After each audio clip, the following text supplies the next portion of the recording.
Summer have a lot to think about this fall as they near what could be their final battle of October. A memory or two about the way it used to be here on the shores of Lake Ontario.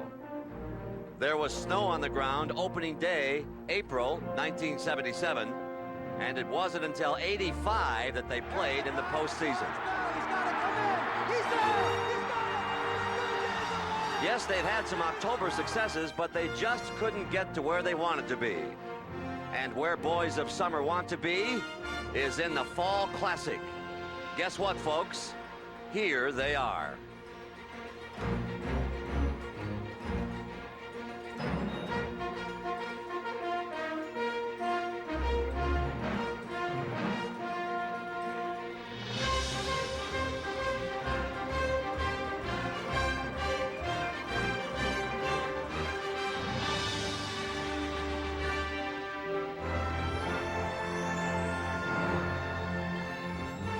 Funny how these things work out. One day everybody's doubting you. The next day you are dazzling them with confidence.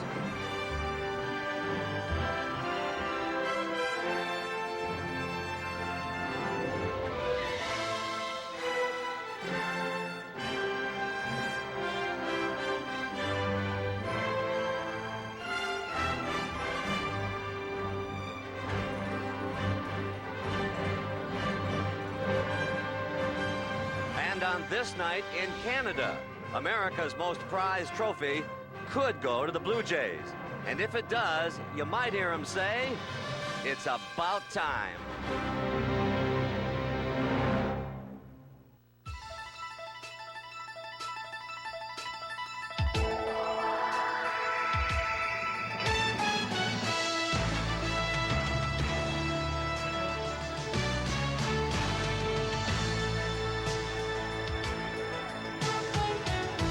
Well, Canada is preparing to pop the cork on a celebration that's been bottled up for over a decade and a half.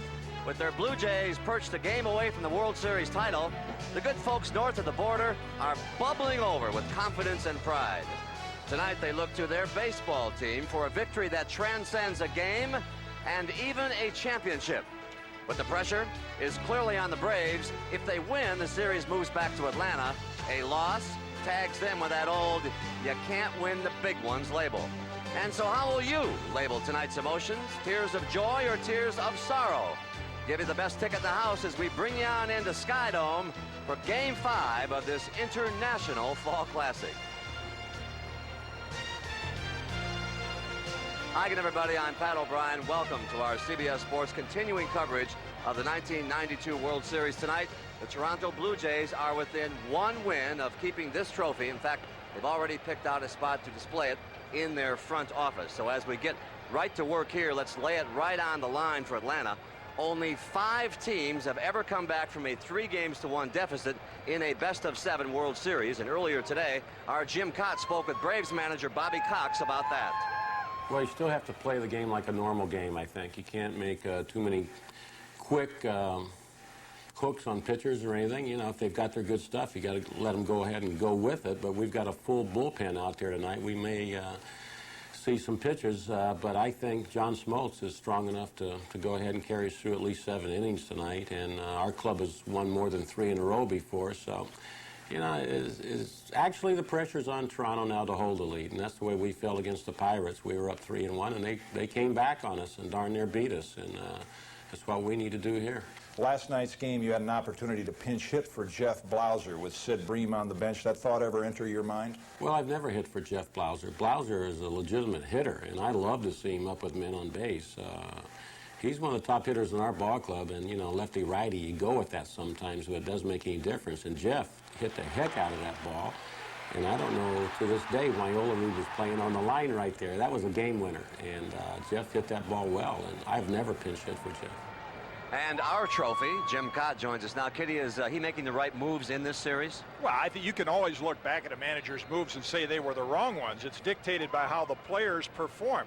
I think the Braves' pitching has gone unnoticed in this series opposed to Bobby Cox's move. Their pitching has been outstanding. I think it's been a base running mistake, Terry Pendleton in Game 3, and just a few breaks that have not gone their way opposed to Bobby Cox's moves. Well, tonight's pitchers, Kitty, are a pair of familiar foes, John Smoltz of the Braves and Jack Morris of the Blue Jays. They dueled each other in Game 7 of last year's World Series. Last year, Morris pitched for his hometown team, the Twins, and he shut out Atlanta for 10 innings to earn a World Series ring and the MVP trophy. In the offseason, Toronto acquired him to win the big ones for them. Big ones like tonight's Game 5. Morris has already made his mark as the first 20-game winner in Toronto history, and now he could be the first player in nearly 4 decades to pitch and win the clincher in back-to-back World Series as he goes back-to-back. I talked to him earlier. Because of the success I've had, I became an instant hero. And it's something you relish because everybody wants to do good and everybody wants to have everybody like them. But unfortunately, when you don't quite do as well, even though the effort is still the same, the other side of the spectrum comes hitting you, and you got to deal with both of them. I don't think personally the effort's been any different, but the way the reaction has been different. I must say that he's awfully loose tonight. What about Jack Morris? Well, let me tell you about Jack Morris. He may look a little more hittable to the Braves hitters tonight than Juan Guzman or David Cohn or the Toronto bullpen, but he has a way of games like this, and that's why they signed him. Even if he gives up 3 or 4 runs early, he'll come in and say, hitters, let's see how good you are. They may come back with 5 or 6. That's what he's meant to this ball club, and that's the way he has won 20 games for this team. Nobody they'd rather have on the mound in a clinching game than Jack Morris. His face on there. You know, if there's any pitcher the Braves want in this situation, a pressure situation, it's John Smoltz. He pitched well in Game 2, but the Braves bullpen came up short on John. Well, you're right. Last year's Game 7, John Smoltz's performance went unnoticed because he was overshadowed by Jack Morris, that 1-0 win in 10 innings. John Smoltz's postseason record is phenomenal, and like Jack Morris, Atlanta would like to have Smoltz on the line in a game like this, which is in essence their 7th game. I would bet they never made you carry your bags to the ballpark. We come back here, we'll discuss whether the Atlanta Braves can come back as Baseball 92 rolls on for all of North America here on CBS. CBS Sports coverage of Game 5 of the 1992 World Series. Home run hit in the series. Coke and Major League Baseball will give $5,000 to build and renovate youth baseball fields through the Coca-Cola Homers for America program. Welcome back, and we looked it up. Cyanocida cristata. That's the textbook way to describe those bright blue crested birds commonly called blue jays. Those of you who've been watching these flighty jays in this high-tech nest are in a festive mood tonight, and we talked about this great sense of anticipation with some of the players. We haven't had a real meeting or anything. Everybody seems to be really focused. They know what they have to do, and so we don't really need any big pep talk, but we'll talk a lot of trash before we come on the field. You're this far. Yeah, that's close. So we don't take anything for granted. Tough team over there. We're going to come at them. We don't really want to get on a plane. We're very confident. We're not as confident. We're not confident like we feel we just go out there and throw our gloves out there. But you know it's going to be a tough game because Smoltz is a tough pitcher. But the momentum's on our side. We're excited. We're pumped up. The fans are going to be pumped up. This place is going to be jumping, and we hope to get it done tonight. Joe also told me, he said, jump on my back, boys. We're going for a ride tonight. Of course, correlation has no effect on causation, but for whatever it's worth, we offer this statistic. The National League has never won a World Series game in a dome stadium. Last night's loss made it 0 for 10. This stat does not have meaning for Terry Pendleton of the Braves. He has suffered through each of those losses, and he's run out of hands on which to count them. I'm real disappointed right now because we haven't got, I haven't gotten that big ring. But my biggest focus tonight is just to go out and win. We win tonight, and it sets it up for Saturday for us. So my biggest focus is tonight. I don't want to lose tonight. Believe me. Understated indeed. What about the Braves coming back tonight? Well, you think I'm crazy, right? But I think if the Braves can win Game 5 and go back to Atlanta, they're in pretty good shape because they have Steve Avery and Tom Glavine, 2 guys that could close the deal for them. They're not as bad off as you might think if they win tonight. I don't think you're crazy. Might be some Toronto fans who think you're crazy. Kitty, a sad note in baseball today. One of the immortals passed on. Red Barber, the man who called the first televised baseball game and the first televised World Series game. The old redhead was perched in the catbird seat for 33 years. He was indeed a broadcasting pioneer. Fred taught me to take the blinders off. not to concentrate on just baseball, because words were our tools, words were weapons, words were paintbrushes. Barber and Mel Allen were the first Ford Frick Award winners, tantamount to the induction in the Hall of Fame. You're not going to have any friends with the newspapermen. I said, why? He said, because you're going to make them go to work. Because you're giving out every detail, pitch by pitch. They can't just sit up and write now that the Reds won yesterday over the Phillies 2-1. They're going to have to start writing. They're going to have to go to the clubhouse. They're going to have to interview ball players. You're going to make them go to work, and they're not going to like you. One of the great voices of baseball has fallen silent. Red Barber was 84. With Game 4 last night, we decided to go read them hot off the press. Toronto in the midnight hour. And here comes the Sun. Our brethren in the print media have chronicled quite a tale, and this is the banner headline that greeted all of Toronto this morning. Meantime, down in Atlanta, the printers went about their jobs with equal professionalism, if not exactly equal optimism. And we'll press on here after a word for your local station. Stay with us.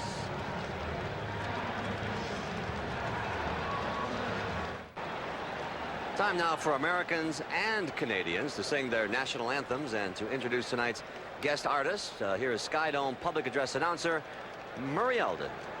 Ladies and gentlemen, please welcome MCA recording artist Lyle Lovett and his large band as they perform the American National Anthem. Lyle is accompanied by the U.S. Marines Color Guard and the Metropolitan Toronto Police Color Guard.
Here to sing the Canadian National Anthem is Canadian award-winning BMG recording artist Prairie Orsterd.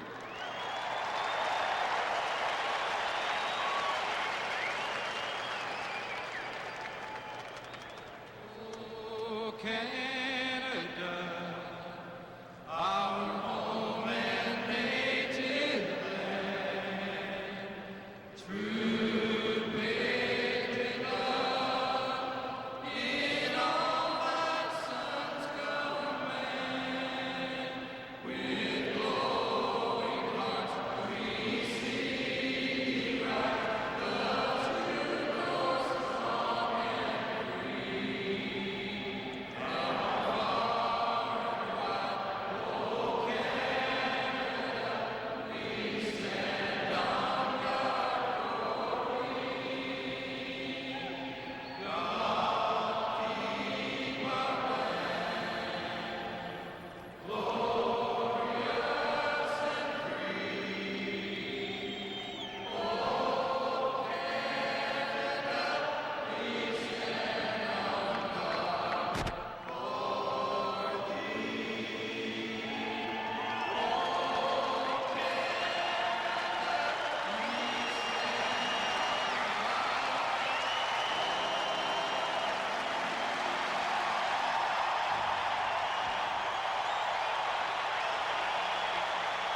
Get ready. Game 5 of the 1992 World Series is coming up here on CBS. Welcome back to Skydome. You know, a couple of miles down the road here is Exhibition Stadium, where it all began for the Blue Jays 16 years ago. And now, a week before Halloween, you just know that those ghosts are begging to be set free. Sean McDonough and Tim McCarver, give us some goosebumps tonight, fellas. Thank you, Pat, and good evening, everybody. Certainly last October, Jack Morris gave baseball fans everywhere goosebumps with his shutout of Atlanta in Game 7 of the World Series for Minnesota. Well, tonight, as Toronto goes for its first ever World Championship, Morris tries to make history by becoming the first man to win the deciding game of consecutive World Series for two different teams. And tonight in Game 5, he'll be opposed by the same man who was on the mound for the Braves in Game 7 last year, John Smoltz. Tim, the big difference in this World Series on the field, the home runs, 5-1 in favor of Toronto. And home runs certainly the story in the first two games, both teams 1-1. But in the last two games, 4 important plays by the Toronto Blue Jays have really turned victory for Toronto. 2 nights ago, the most important play in this series thus far. With runners at first and second, nobody out in the 4th inning, the remarkable catch by Devon White, doubling off Terry Pendleton at second. And remember the sacrifice in the 8th inning, moving Roberto Alomar to third base. That was only the second sacrifice of the year by Dave Winfield. And Toronto went on to win that game and take a 2-1 edge. Last night, Otis Nixon of the Braves leads off with a single, and he is picked off by Jimmy Key, setting the tone for the evening. Later on last night in the 8th inning, Mark Lemke's ground ball off the leg of Jimmy Key, and a remarkable play and recovery by Kelly Gruber. And then Dwayne Ward and Tom Hinkie came in to do their usual stellar job in the bullpen. And Sean, speaking of the bullpen, you said before the series started that Toronto had the edge there, and it's certainly proven that way thus far. Indeed it has. The Toronto relievers have combined to pitch 9 scoreless innings. They've allowed only 1 hit in 27 at-bats. While Atlanta's bullpen has been called upon to pitch only 2 innings, they've allowed 2 game-winning hits. One man who never allowed a game-winning hit is our Jim Cobb. Yeah, not more than a couple of hundred. I'll tell you guys, this crowd is primed to celebrate. And the early innings of every game are important, but especially this one. If John Smoltz can be effective early, Atlanta gets a few runs on the board, you'll quiet this crowd down and give Atlanta a little confidence that they can go back home for 6 and 7. If they don't and the Blue Jays get off early, you may see a repeat of the way they blew out Oakland in the American League Championship Series. Sean? Thank you, Jim. The starting lineup tonight for the Atlanta Braves. Otis Nixon leads off in center field.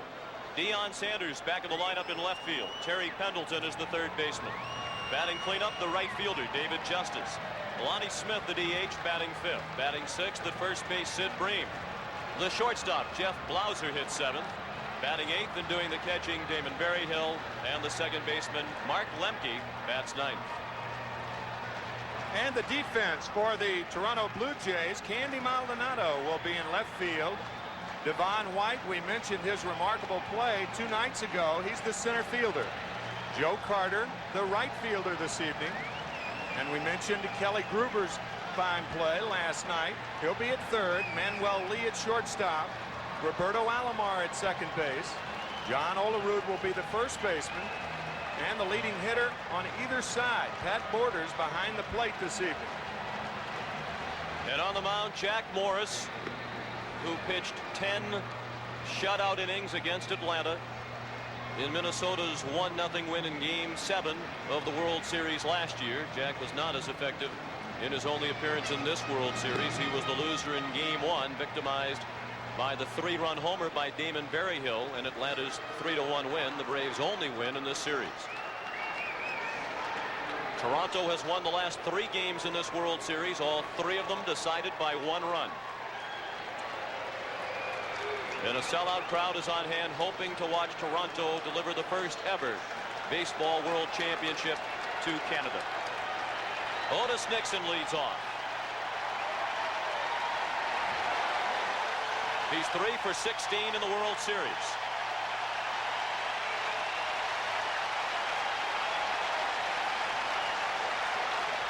Kelly Gruber in front of the bag at third. Jack Morris with the first pitch of Game 5, slapped by Gruber at third. He was right on top of the line and still couldn't get it. A fan did, and Otis Nixon leads off with a double on the first pitch of the game. You might recall in Game 1, he singled on the first pitch of the game thrown by Jack Morris. That is only the 4th extra base hit of the series for Atlanta. The umpires working this one. Bob Davidson of the National League behind the plate. John Shulock at first base. Jerry Crawford at second. Mike Riley at third. Joe West calls the plays along the left field line, and Dan Morrison in right. Now Deion Sanders, 4 for 7 in the World Series. Despite the fact that he has appeared in only 2 of the first 4 games, he has more hits than any other Atlanta player. Chased the high hard one and missed. 1 strike on Sanders. You saw what happened when Kelly Gruber played in with Otis Nixon. That's one of the advantages for a left-handed batter. If you have a controlled swing to the left side, you can often spank it by that third baseman who's drawn in. He's got to play in for the bunt.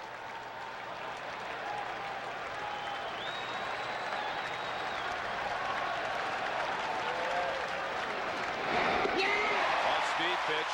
Sanders fooled badly. 0-2. Bobby Cox. Watch the Kansas City Royals come from 3 games to 1 down to defeat his Toronto Blue Jays in the American League Championship Series in 1985.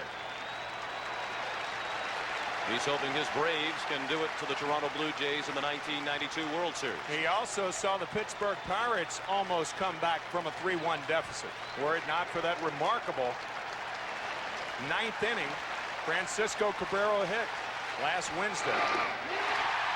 Again, Morris had Sanders way out in front of the tantalizing off-speed pitch for the first out of the night.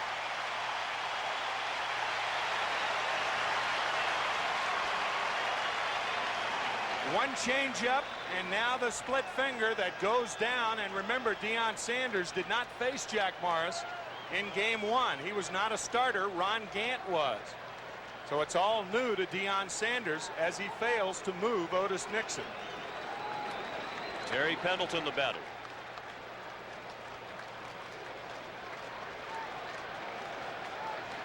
The Atlanta Braves have, throughout this series, they have had their leadoff batter on 10 times, including Nixon's double, and they have plated them 4 times.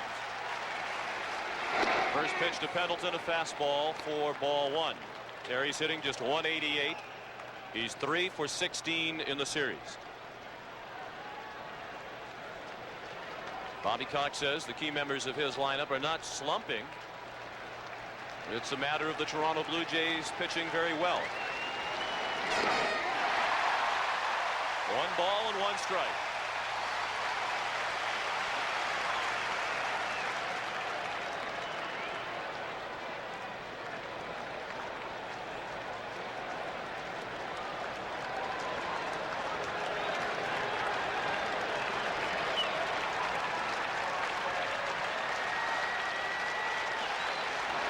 Nixon takes off for third, and he'll steal third as the pitch was in the dirt. So Otis Nixon has the stolen base, his 4th in the World Series, without being caught. With 1 strike on Terry Pendleton, he had planned on taking this pitch all the way, even though Otis Nixon was going to third base. He saw the jump that Nixon had, and he was willing to take a strike to get 2 strikes on him to get Nixon to third base. Stolen base number 4 for Nixon during this series. And the 12th for the Atlanta Braves. Pat Borders has only thrown out 1 base stealer. He was stunned a bit by that ball in the dirt.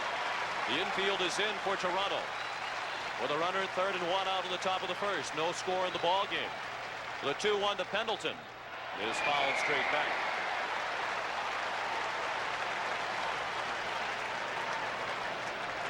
Jimmy Williams, the Atlanta third base coach.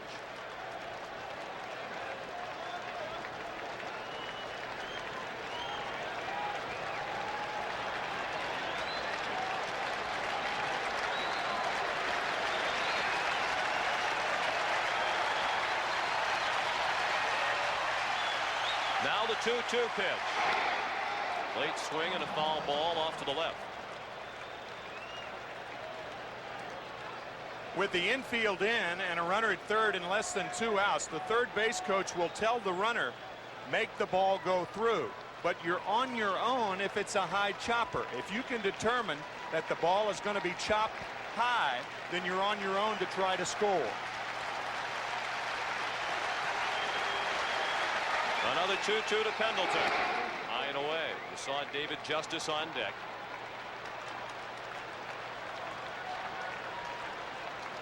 Pendleton without an RBI in the World Series. He was the leading hitter in baseball during the regular season with runners in scoring position. Now the payoff pitch. Slapped out of play.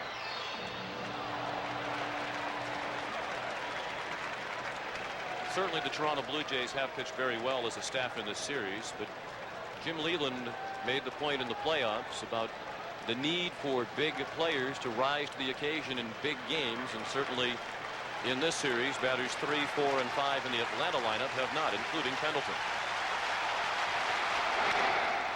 As a matter of fact, the 3, 4, and 5 batters for Atlanta have no extra base hits in this World Series. No series has ever had the combination 3, 4, and 5 hitters without an extra base hit. Not in 89 World Series. Another payoff pitch. Bounced down the line, fair ball, and the Braves take a 1-0 lead. Pendleton on his way to second, and he is there safely with the second double of the inning.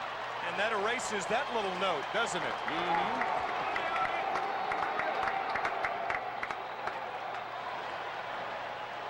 Otis Nixon's double was inside the third baseline, and Terry Pendleton's is inside the first baseline. Atlanta takes the lead early. First RBI in the World Series for Pendleton. And the first extra base hit from an Atlanta number 3, 4, or 5 hitter. Another man in scoring position, still only 1 out. The infield shift on for David Justice, who took ball 1 outside. The shortstop Manuel Lee pulled over to the right side of the infield. Justice 2 for 12 in the series.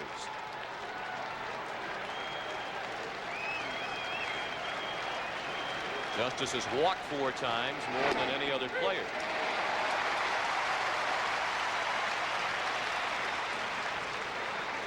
Look at the earned run average of Jack Morris in the first inning. So Jack has a tough time getting on track, and that has proven to be the case here in the first, with Pendleton at second and 1 out.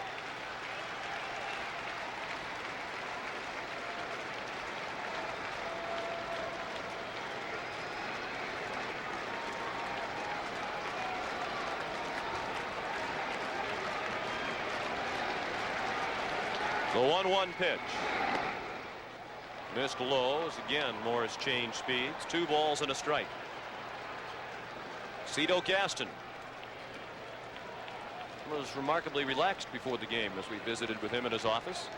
You can afford to be relaxed when you're up 3 games to 1. Have a little cushion. That was Gene Tennis alongside one of the Toronto coaches.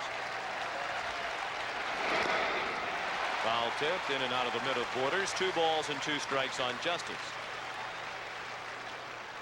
It happens every 10 years for Gene Tennis.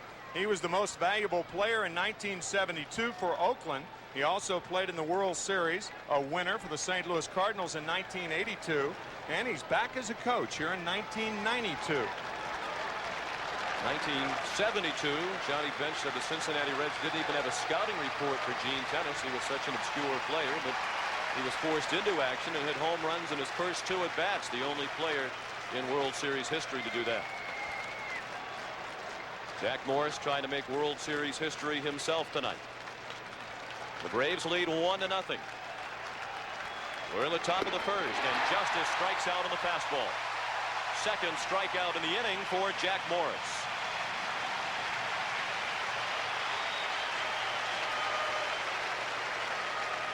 This is a fastball over the outside part of the plate, and that's what happens to the hitters when you start looking for that splitter. What would normally be a hittable fastball becomes much faster because you're looking for a slower pitch. He just blew that ball right by Justice. Lonnie Smith, the DH again tonight. 1 for 8 in the series. Fastball high and tight. So again tonight, Ron Gant is the odd man out of the Atlanta starting lineup, with the right-handed Jack Morris on the mound. Pendleton at second with 2 down. 1 run in here in the first for Atlanta. That was by Nixon and Pendleton. There's a fly ball, pretty well hit, but room for Carter in right center. That ends the inning. The Braves get 1 off Jack Morris in the first. After half an inning, Atlanta 1 and Toronto coming up. Center fielder Devon White leads off for the Toronto Blue Jays tonight. Roberto Alomar is the second baseman. Batting third in right field, Joe Carter. Dave Winfield is the DH batting cleanup. John Olerud at first base bats fifth. Batting sixth in left field, Candy Maldonado. Kelly Gruber is at third base hitting seventh. The catcher Pat Borders bats eighth and hitting ninth. The shortstop Manuel Lee. John Smoltz is 2-0 during this postseason, and for his career he is 4-0 with a 2.04 earned run average. He worked 7 1/3 innings in game 2, and last year against Jack Morris he worked 7 1/3 innings, allowing no runs. That game won by the Minnesota Twins 1-0 in 10 innings. 1-0 Atlanta as the Blue Jays bat for the first time in game 5. Devon White 4 for 17. Smoltz first pitch fouled out of play. White had 3 of those 4 hits last night, 2 singles and a double. He drove in a run.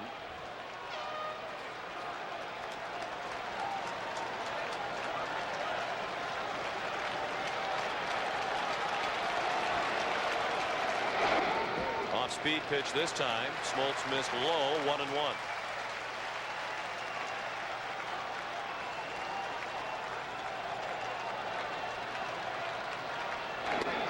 Check swing, that's on the corner, says Bob Davidson. White did not agree. I think what you said at the outset was right on the money. The key play of this series to date, the catch by Devon White off David Justice in game 3.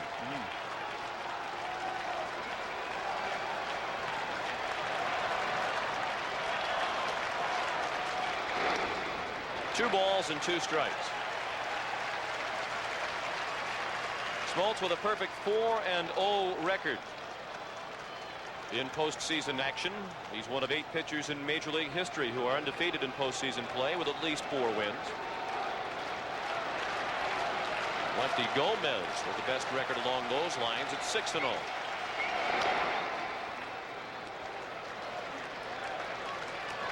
Still 2-2 on Devon White.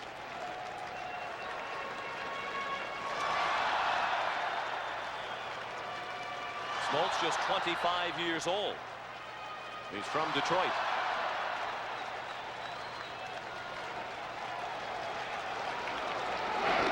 Check swing and a ball low. That's one of the remarkable things about this Atlanta pitching staff. Steve Avery 22, Tommy Glavine 26, Pete Smith 26, John Smoltz 25. They're not only good, they're going to be good for a long time. Payoff pitch to the leadoff hitter. He blew him away with the fastball. John Smoltz, who was the National League leader in strikeouts in the regular season, strikes out the first Toronto batter of the night. He had 215 during the regular National League season, and you can see how he generates that power with the lower part of his body. All fastball power pitchers obviously have good arms, but they also have strong lower parts of their bodies. Alomar chopped the first pitch to short. Blauser threw him out. 2 down. The defense for the Atlanta Braves, Deion Sanders in left field. There's Deion. Otis Nixon will be in center. David Justice in right field. Terry Pendleton has won 3 Gold Gloves. He's at third. Jeff Blauser at shortstop, Mark Lemke, the second baseman, Sid Bream strong at first defensively, and Damon Berryhill behind the plate. And at the plate, Joe Carter with 2 down, the bases empty in the bottom of the first. The Braves lead 1-0. Carter 3 for 13, 2 of his hits solo home runs. 1 strike on the Toronto right fielder.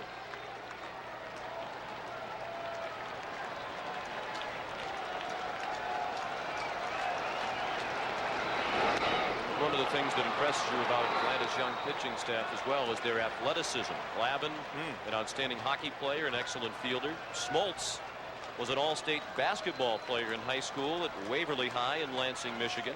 He's a 4 handicap golfer. There's Glavine. Pitched well in defeat last night. Carter pops it foul and out of play. Still 0-2. Steve Avery combined his skills offensively and as a pitcher in high school, a fine hitter. Pete Smith, a good athlete.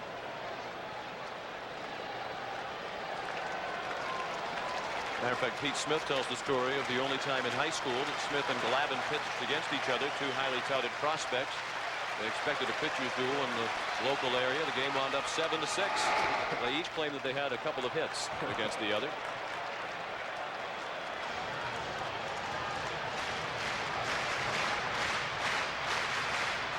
.500 hitter lifetime against Smoltz is Joe Carter.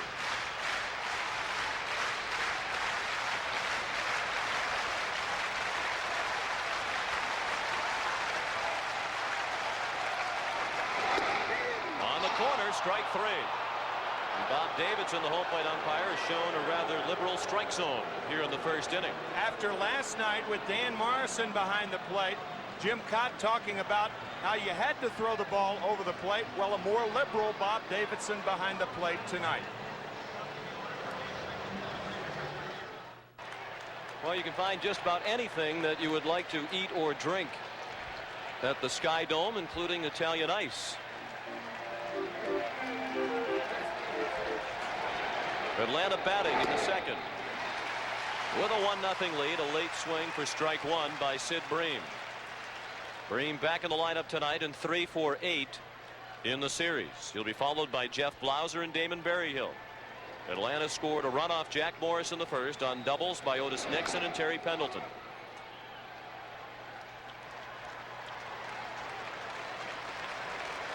Oh, 0-2 on Sid Bream.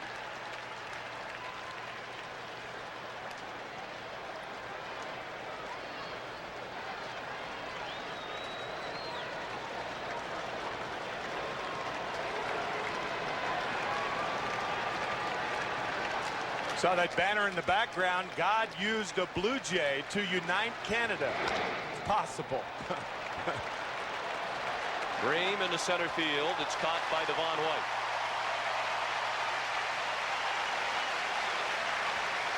Oh, that is a great banner right there.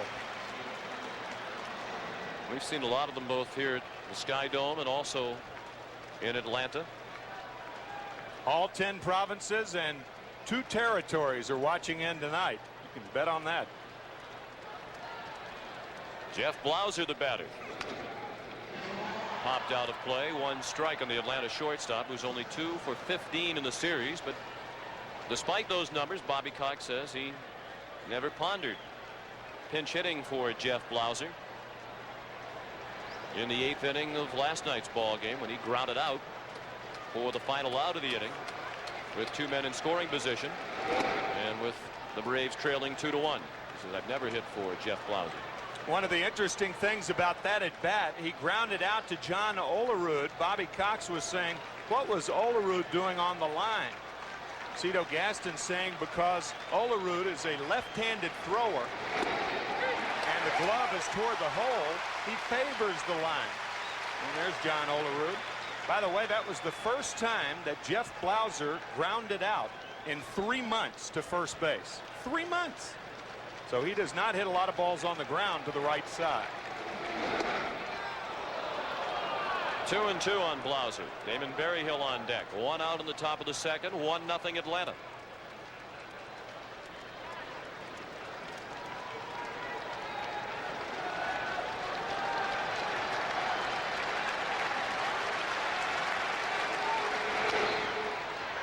play to the right side. Not only is Jack Morris attempting to become the first pitcher in World Series history to win the final game of 2 consecutive series with 2 different teams, he is also trying to become the first pitcher in history to win a World Series game with 3 different teams. He's done it for Detroit and Minnesota.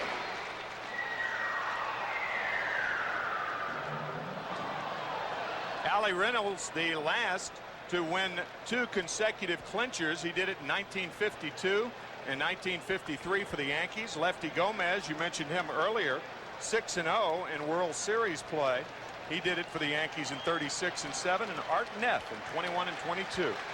Nobody's ever done it for 2 different teams in consecutive years.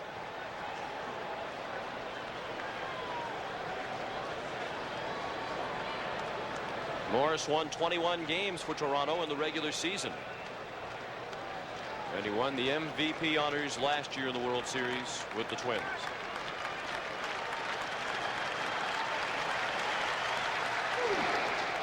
In the dirt, a full count on Blauser with 1 out and the bases empty. Catfish Hunter won the clincher for 2 different teams, but not in consecutive years. He did it for the Athletics in 1972 and then for the New York Yankees in 1978.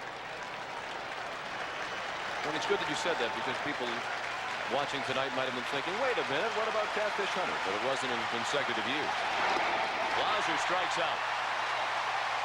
2 outs in the second, 3 strikeouts in the ball game for Jack Morris. All of the strikeouts so far for Morris has been on fastballs. You can see the 2 fingers together. When the fingers are split, the ball goes down. When the fingers are together, that's his cross seamer, and the ball stays on the same plane. That's the fastball. Off-speed pitch popped up in foul ground by Damon Berryhill. Kelly Gruber makes the play. The Braves go in order in the second. After an inning and a half in Game 5, Atlanta 1 and Toronto nothing. Sean McDonough with Tim McCarver, our producer. Bob Dekas, our director. Bob Fishman, delighted to have you with us from the Sky Dome in Toronto, Game 5 of the World Series.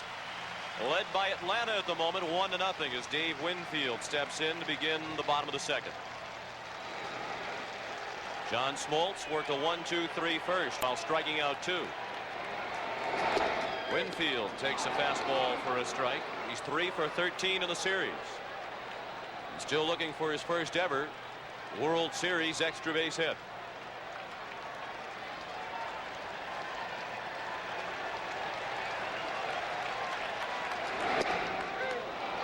And 2. Winfield and Olerud and Maldonado coming up for Toronto in the second.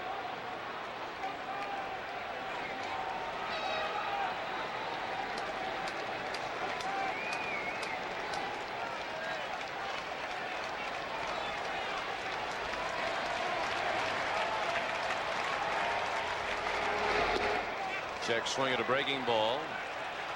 They appealed down to first, no swing.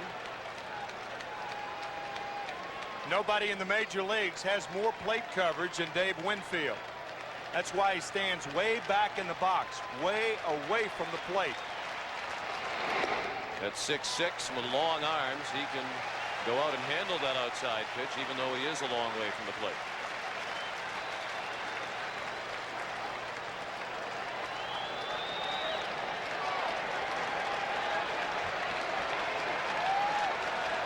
Now the 2-2 pitch. Winfield can be a free agent at the end of the season if the Blue Jays do not offer him salary arbitration. Winfield's agent says the talks are underway aimed at keeping him in Toronto, and it seems like a good move for both parties. Certainly Winfield has flourished here this year. He hit .290 and drove in 108 runs in the regular season. And the Blue Jays are in their first World Series, and Winfield a big part of that.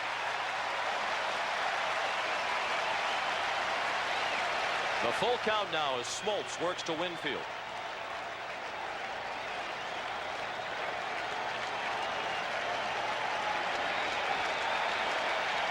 The 3-2 pitch.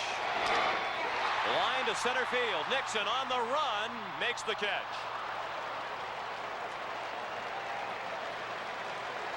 Winfield hit it hard, but Nixon runs well, and he was able to track it down in front of the warning track. Winfield likes to extend his arms. He extends his arms and hits it hard to right center. But Otis Nixon, like his counterpart, Devon White, an excellent center fielder.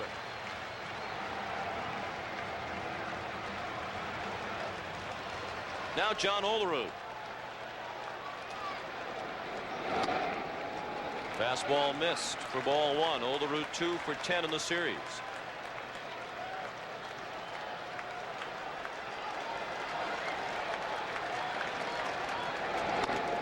Both of John Olerud's hits came last night. He had a pair of singles and going 2 for 3 after starting the World Series. 0 for 8. We mentioned last night that John Olerud has a quiet bat. The one thing that the hitting instructor, Larry Heisel, has done with Olerud, he's talked him into moving his fingers. You see that left hand? Almost like he's playing a flute. Interestingly, Ernie Banks used to have that same finger movement on the bats. It relaxes the hands, and it gives him a triggering mechanism. A lot of times, if your bat is too quiet, the ball's on top of you too quickly. But if you're wiggling those fingers, relaxing the fingers, it allows you to trigger very quickly. Fastball in for a strike. And interestingly, Ernie Banks is in attendance at the World Series. He spent about a half an hour chatting with Cito Gaston after Game 3 here at the Sky Dome on Tuesday night. 3-1 pitch, and now the count is full.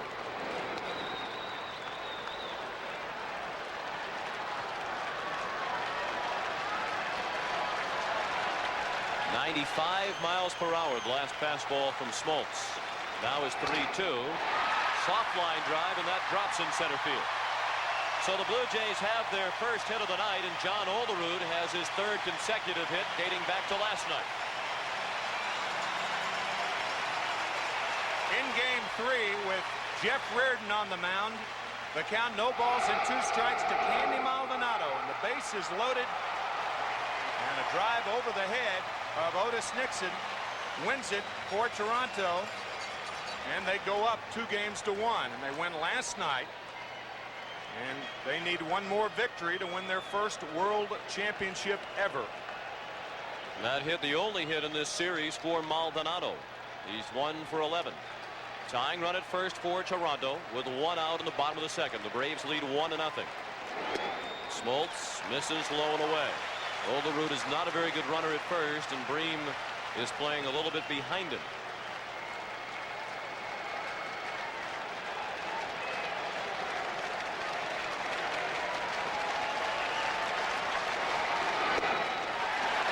Again, Smoltz misses low and away. 2-0. Rich Hackert is the Blue Jays' third base coach.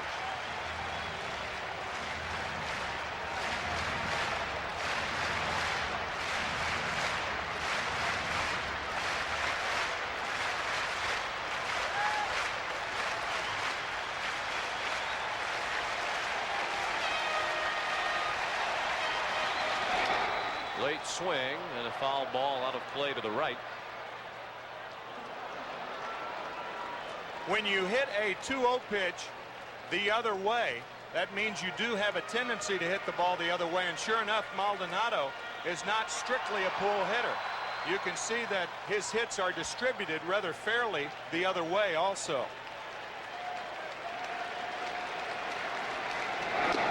Foul tipped into the mid of Berryhill. 2-2, and certainly the Atlanta outfield defense has the chart that you just saw in mind, as Otis Nixon in center field is shading right, and Justice in right field is a couple of steps toward the line.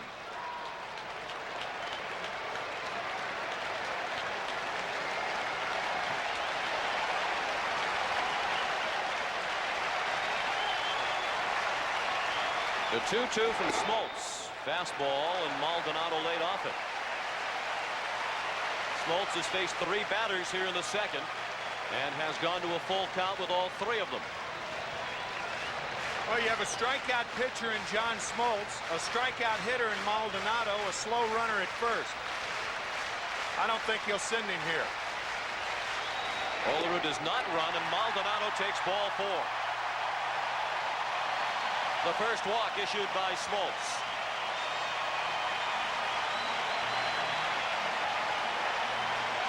First and second with 1 out.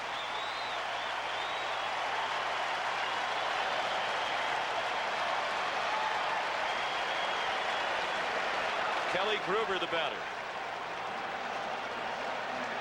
He's 1 for 11. His one hit, the big home run in Game 3 off Steve Avery. And he was one of the heroes last night in Game 4. He walked leading off the 7th and scored the run that proved to be the difference in the ballgame. Suffered that cut that you saw on his chin while scoring the winning run, sliding head first into home. He was dazed for a while. He didn't remember the play made in the field the next inning when the ball hit by Lemke. He checked his swing.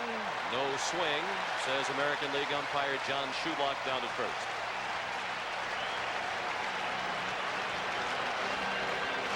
John Olerud, the runner at second. Candy Maldonado at first. With 1 out in the second, Atlanta leads 1-0. This is Game 5 of the 1992 World Series. The Blue Jays lead 3 games to 1. The 1-0 pitch. Hop foul, straight back and out of play. With Toronto up 1-0 last night, 7th inning, Kelly Gruber scores the second run, and that proved to be the winning run. Atlanta coming up with 1 run in the 8th inning. Kelly Gruber had walked to lead off the bottom of the 7th. Throw to second. Safe, and just barely is John Olerud. Lemke moved in behind Olerud undetected, and if the throw were a bit better, they had him.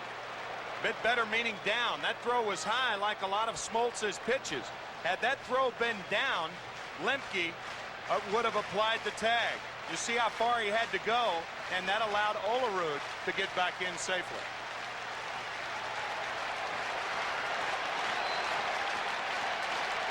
A 1-1 to Gruber. Breaking ball for strike 2.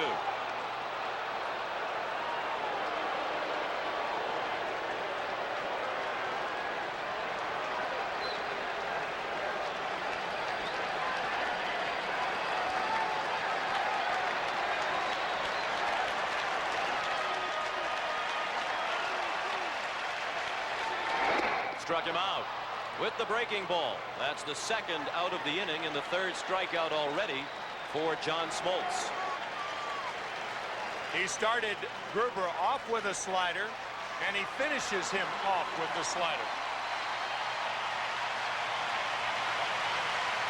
You folks at home may be able to tell the slider from the curveball. John Smoltz's slider will break parallel to the ground. The curveball breaks down to the ground. So you in your living room or wherever you're watching this game. Watch Pat Porter sting one deep down the left field line. It is off the wall, a fair ball. Olerud has scored. Maldonado stopped at 3rd. Another hit for Pat Porters. He's 6 for 13 in the series, and the Blue Jays have tied the game at 1.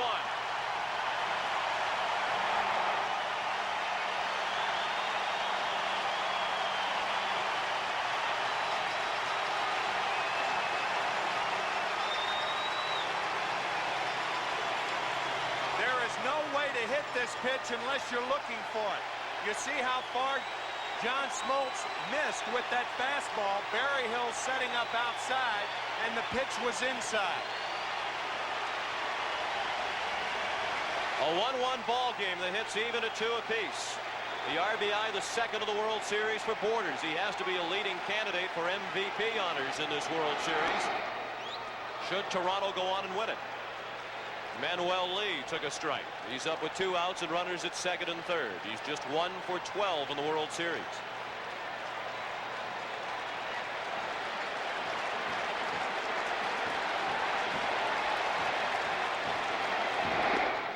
The ball low.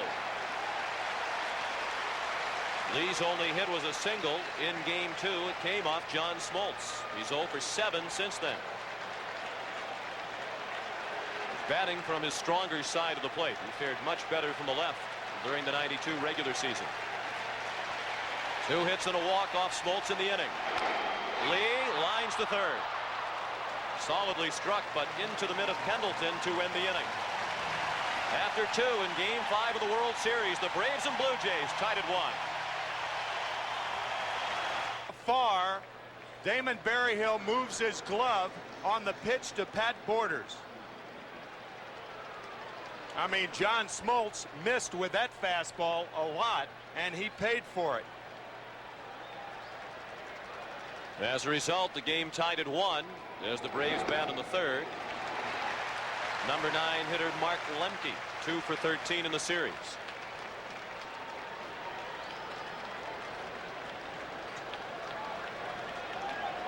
Lemke drove in a run last night with the ground out. Ball hit off the leg of Jimmy Key that was fielded by Gruber. A play that Kelly Gruber doesn't remember. Lemke and the Braves remember it all too well. Morris will face Lemke, then Nixon and Sanders. That's up the middle. Lee couldn't glove it. And Mark Lemke has his 3rd hit of the World Series. Morris had retired 5 in a row prior to that base hit. Bobby Cox says, my hitters are hitting the ball just as well as the Blue Jay hitters. We just can't seem to find any holes. Maybe things have turned around for the Braves. The line drive by Manuel Lee with 2 runners in scoring position right at Terry Pendleton, and now Mark Lemke finds a hole. Otis Nixon lined a double along the left field line on the first pitch of the night thrown by Morris, and he scored the Atlanta run in the first inning. After stealing third, he came in on a double down the right field line by Terry Pendleton. Lemke not much of a threat to run.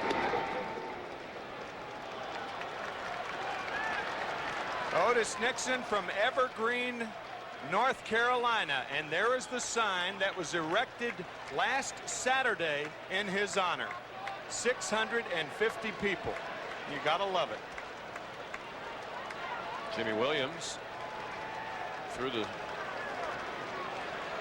monologue for Otis Nixon with his hand over his mouth, making sure apparently that there are no lip readers in the Toronto dugout.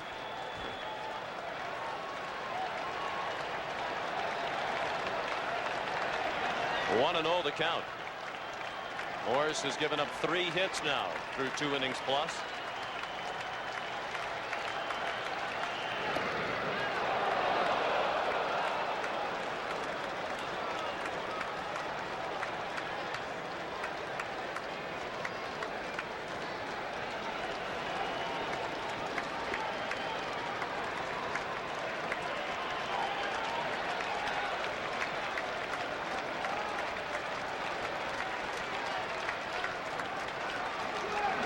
Pitch. Nixon popped up a bunt. It's on the screen.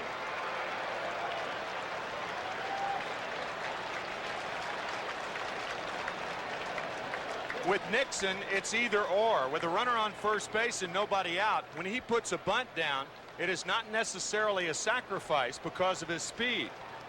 I think he tried to take that one with him, bunting it to the right side of the infield, taking advantage of John Olerud holding Lemke on at first base.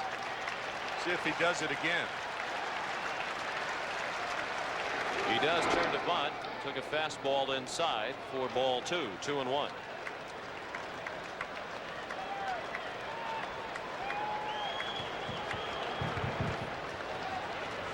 Jimmy Williams rumored to be a candidate for the managing jobs of both expansion teams, Florida and Colorado. Although published reports yesterday indicated that Renee Latchman, a coach with the Oakland Athletics, would become the first manager of the Florida Marlins.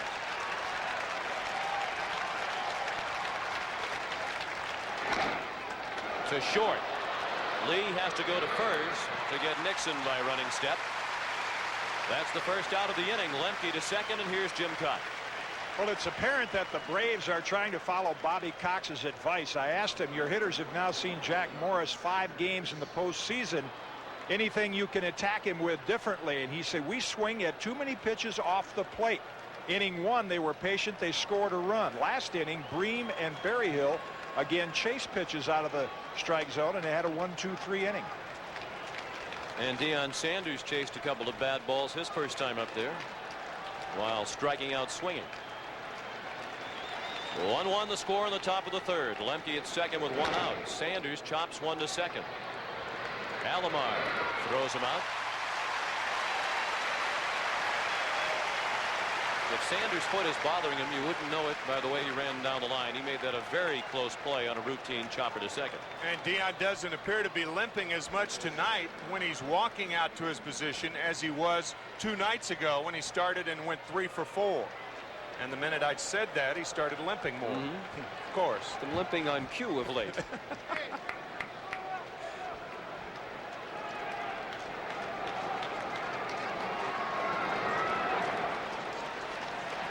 Two down, a runner at third.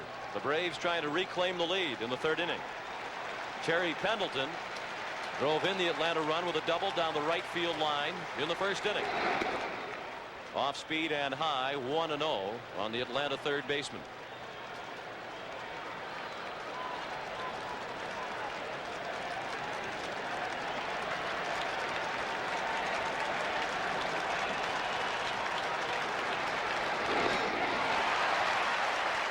Borders kept it out in front of the plate as Pendleton missed 1-1.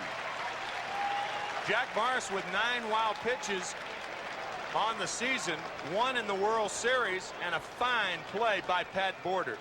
We have seen Borders time and time again get in that position and keep the ball in front of him.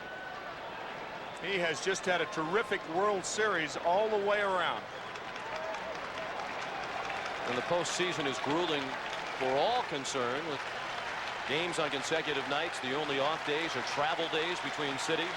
A 1-1 to Pendleton, fouled straight back. It must be particularly grueling for the catchers, most notably Pat Borders, who caught more games than anybody else in the American League this year. 137. Tack on another 11. This is his 148th game of the year.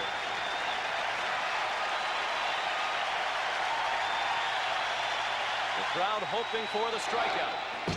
Pendleton just did get a piece of it to stay alive at 1-2.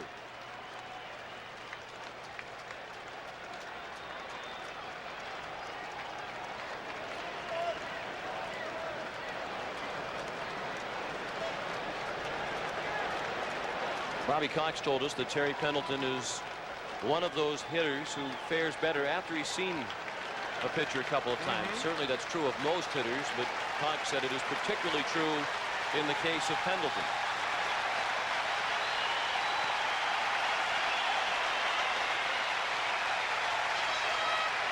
Lemke at third and 2 down. 1-1 to score in the third. Another 1-2 pitch. He struck him out. Pendleton got a piece of it. Borders able to squeeze it for the final out of the inning. We'll return to Skydome after this word from your local station. The Toronto Blue Jays with a win tonight will wrap up the 1992 World Championship of Baseball. 1-1 the score in the third. Devon White fouled the first pitch away. Pretty good room service. I'd like a baseball game tonight, please. They have one. Those suites in the Skydome Hotel overlooking the playing field are going for $1,000 a night during the World Series. And they're jammed, as you can see. Of course, if you invite in 100 friends, all of a sudden it's not that expensive per person. $10 a pop. Not bad. Very good, Tim. I'll tell you, $10 is all it costs to close the roof here at Skydome. Can you imagine that? It takes 20 minutes and it costs $10 to close this roof or open it. $10, what a deal. 10 in each direction. That's $10 Canadian. With 20%, it's $8 American. It's unbelievable. What a deal. A fun Skydome fact here in the third inning. 1-2 now on White. Smoltz struck him out his first time up. Smoltz facing the top of the order of White, then Alomar and Carter.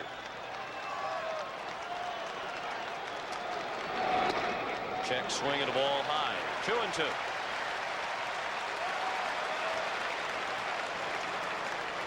You think after the great catch a couple of nights ago in Game 3, Devon White would get more respect, but Dave Winfield has taken to calling him Crash Test Dummy as a result of the accident in which he was a part. Smoltz chasing after the ball because they're going to appeal here to see if it was a swing.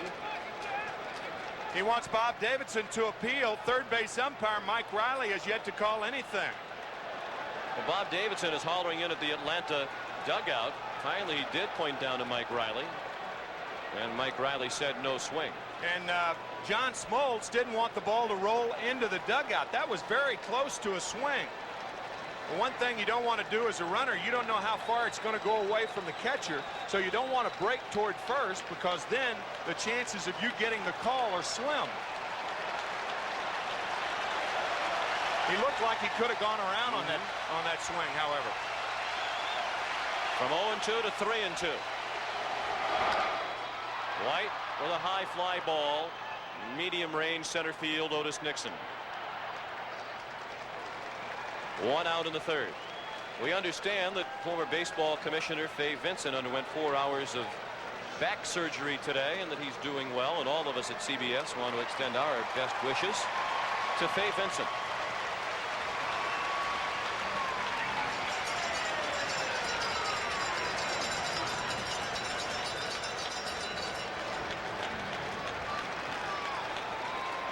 Smoltz looking in at Roberto Alomar.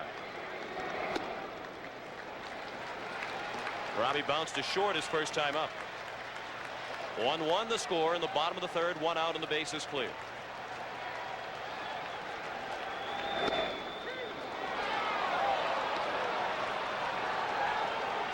I mentioned last night that Roberto Alomar lives in that Sky Dome hotel that we saw a moment ago, and the manager of the hotel says we consider Robbie a member of our family. Must be a little bit more difficult for him to get around his Toronto home with all those people up at Sky Dome tonight.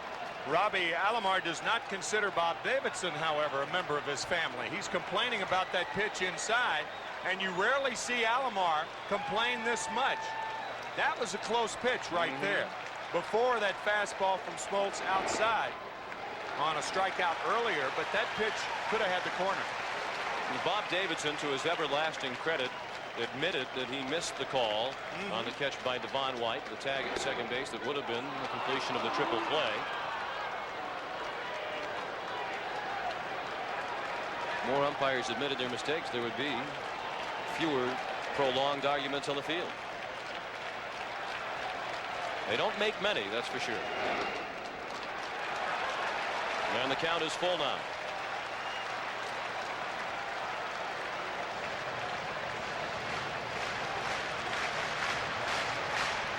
Smoltz went to a full count with the first 3 batters last inning. He went full with Devon White leading off this, the third. Now 3-2 on Alomar. This is already pitch number 52, and it's a ball. Smoltz has walked 2. The Blue Jays with a man aboard with 1 out in the third. Once again, we check in with Jim Cott. Well, you mentioned the 3-2 count, Sean, and the 3 days rest philosophy that everyone talks about, whether pitchers can hold up under it. This is the situation. When you throw this many pitches early in a game, John Smoltz will tend to lose the sharpness on that breaking ball, and the ball will stay up in the strike zone. These innings early take out more out of that pitching arm on 3 days rest than anything else. We've seen evidence of that already. Smoltz labored through the second. 2 full counts with 2 batters here in the third. A man aboard with 1 out for Carter, who was called out on strikes his first time up. I think the hitters on both sides approach the pitchers the same way. They try to get ahead in the count so they can get a fastball to hit. When they're behind in the count, they have to fight off the sharp breaking ball and the fork ball, the splitter of John Smoltz, and the splitter of Jack Morris.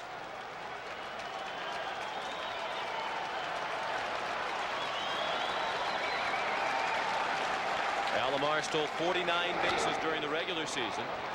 He'll retreat to first as the fly ball to right is handled by Justice. 2 away. Well, Bobby Cox told Jim Cott on our pregame show with Pat O'Brien that he won't hesitate to use everybody out there in the bullpen tonight. This is a must-win situation, obviously. And he said he thought that Steve Avery was the only pitcher he would not use, and even that was a slim possibility. certainly wouldn't expect to see Tom Glavine out there as well. No, his start last night. Tom Avery, if the Braves win tonight, Tom Avery, or I beg your pardon, Steve Avery. Tom Avery, a relative of Bill Wakefield. Steve Avery pitching on Saturday night, right? You saw that quick move to first base. John Smoltz gets the ball to the plate very, very quickly. It's tough to run on him, even though he is a right-handed pitcher. I knew you were going to do that. I felt that coming. First pitch to Winfield is a ball. Dave lined to deep center his first time up.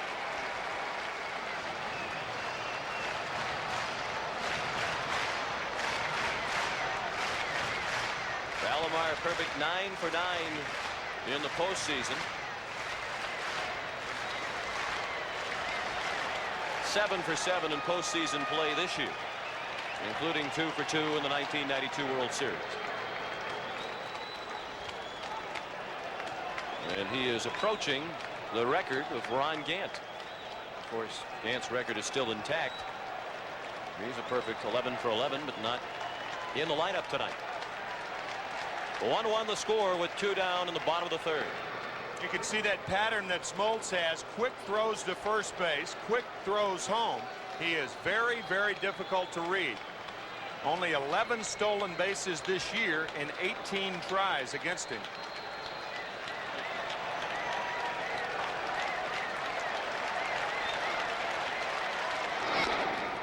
Chop to third. Pendleton, the short way to Lemke to force Alomar and end the inning. We've played 3 in Game 5 of the World Series. The Braves and Blue Jays tied at 1. Game summary is sponsored by Budweiser. The Braves scored first in the first inning. Otis Nixon doubled and Terry Pendleton doubled him in. The Toronto run in the second inning. John Olerud a single, Candy Maldonado a walk, and Pat Borders the double that knocked in Olerud.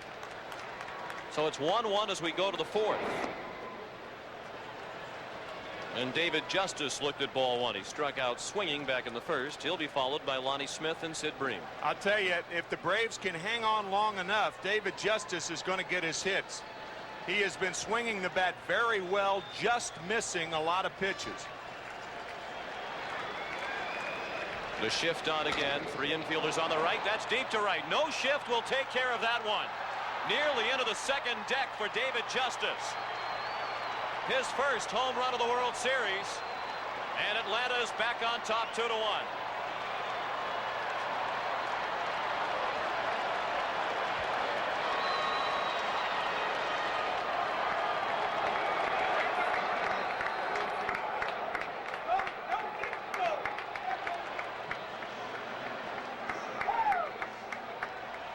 Justice has been just under pitches, but not this one. This ball is crushed to give the Braves the lead. It looked like a high fork ball right around the letters. Not for long. Oh, boy. That ball was smoked. Off the facing of the second deck and right. Lonnie Smith got under that one. Alomar out in a shallow right. Carter calls him off. 1 out.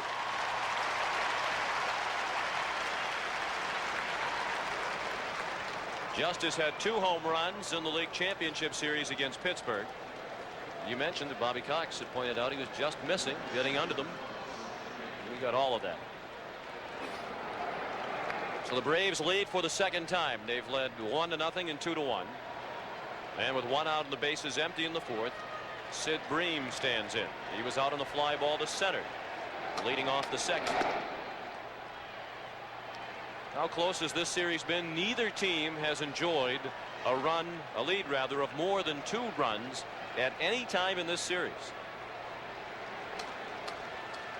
Morris and the Jays lost the first game of the series 3-1. The other 3 games 1-run decisions. Bream hit it a long way to the opposite field, but Maldonado made the play in front of the track.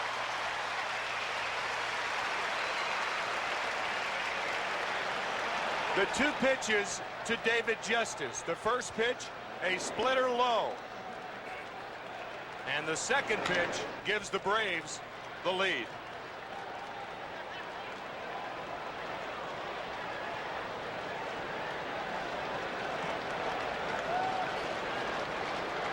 Two down for Jeff Blauser. Blauser struck out swinging his first time up.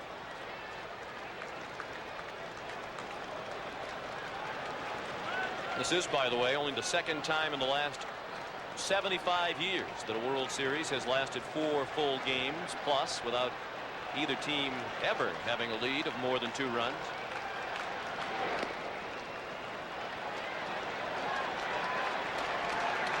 Games have been close, but the Blue Jays have won 3 of them, and Atlanta has only 1 win.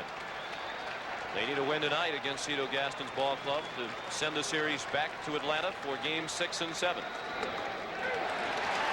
2 balls and a strike on the Atlanta shortstop Blauser.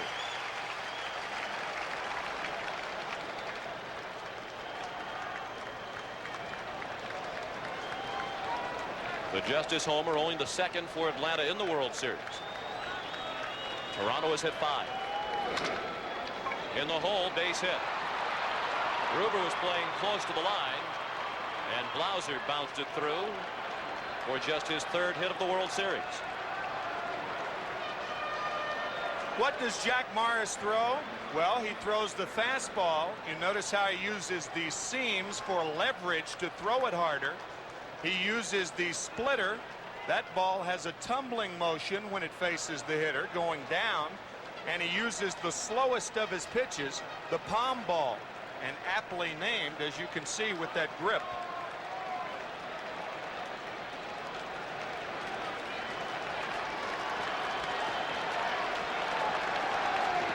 Blauser takes off on the first pitch to Berryhill. Borders throw. Got it.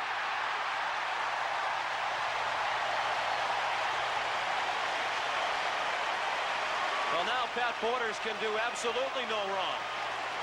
The Braves reclaim the lead on the Justice homer as we go to the bottom of the 4th.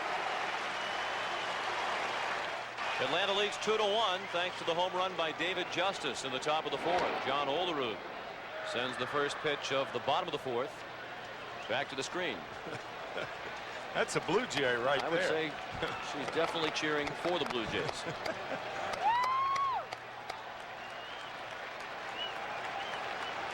Olerud and Maldonado and Gruber. John Olerud has another hit. That's his 4th consecutive hit. He singled and scored the Toronto run back in the 2nd. That's the 3rd hit in the ball game for the Blue Jays.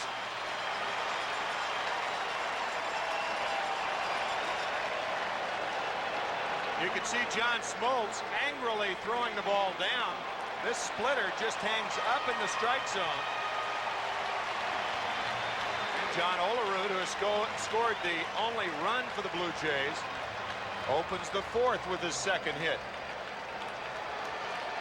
Tandy Maldonado walked his first time up. That moved Olerud to 2nd. Olerud scored on a double by Borders.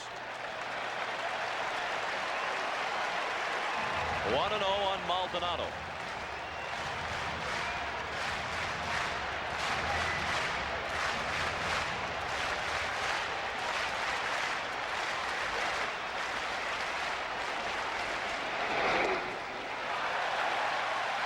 On Maldonado.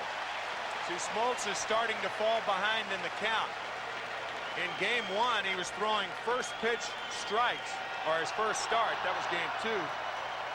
First pitch strikes, and tonight he is falling behind in the count, and as Jim Cott suggested, it could be because of his pitch count. Down the right field line, slicing toward the pole. It is a foul ball.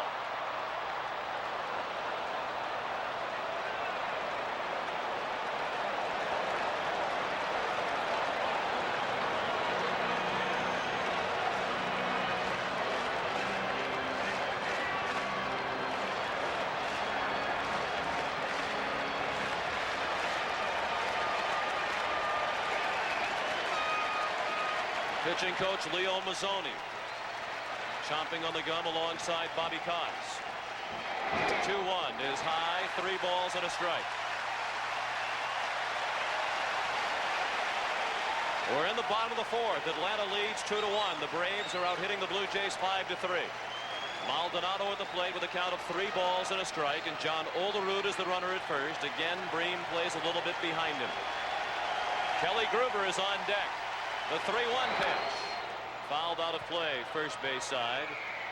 That was pitch number 63 of the night for John Smoltz. The last time Olerud was on at first base, it was a 3-2 count on Maldonado. Cito Gaston elected not to send Olerud. We'll see if that is in effect now also. With the count 3-2, Bream moved in a bit tighter. And Maldonado walks again.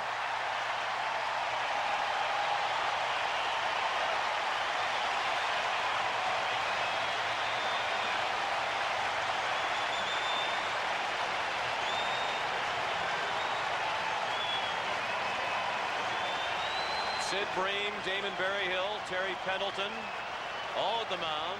Lemke and Blauser will join them as well. They are trying to determine what to do on a bunt should Kelly Gruber lay one down.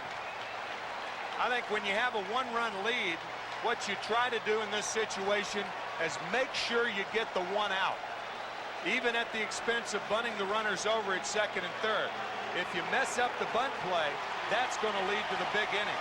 You still have a one-run lead.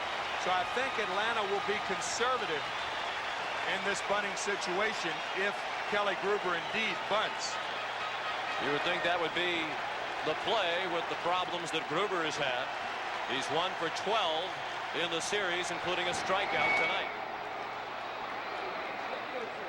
We got a piece of the pitch and fouled it off. Home plate umpire Bob Davidson checked quickly with Gruber to make sure he was okay. Yeah, I think Bob may have thought that Kelly was hit on the hand. But of course, if you bunt the ball and you hit on the hand, it's a strike if it's bunted foul.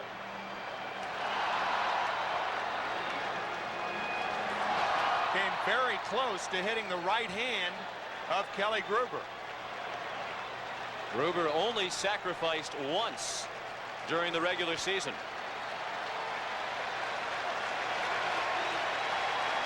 He also had a sacrifice in the American League Championship Series. The 0-1, no sign of a bunt. It's a ball low and away. Well, you have the hottest hitter on either club on deck. But if the bunt were successful and you're Bobby Cox, would you walk Borders to get to Manny Lee, who hit the ball hard the last time up? I think the answer to that question is yes. I don't know. I'm not too sure.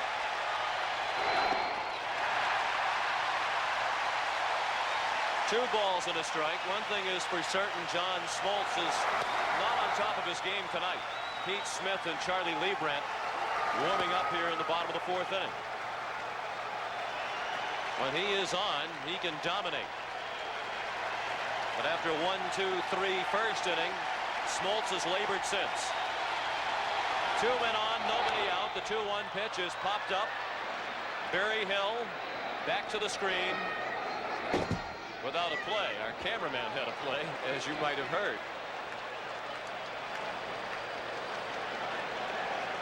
There's George, our cameraman, who takes all those terrific shots. He got a ball out of that. All right, George. All right.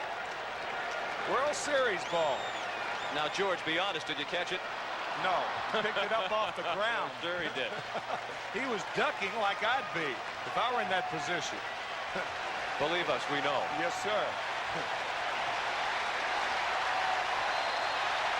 Now the 2-2 pitch. Breaking ball hit high in the air and deep to left field. Sanders on the warning track makes the catch.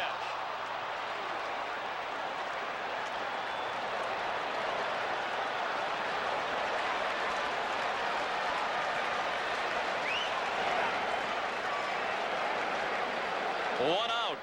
And some anxious moments for John Smoltz and Braves fans everywhere. He hangs the slider right up in Gruber's wheelhouse. And Deion Sanders makes the catch 1 foot from the wall. And Leo Mazzoni, the pitching coach of the Braves, is out there to talk to John. I don't think you talk too much about mechanics during a ball game. But what Leo may be reminding John is to try to stay ahead. Remember, first pitch strikes the most important pitch in any sequence. You get a hitter in the hole, then your pitch becomes less predictable. The Braves lead 2-1.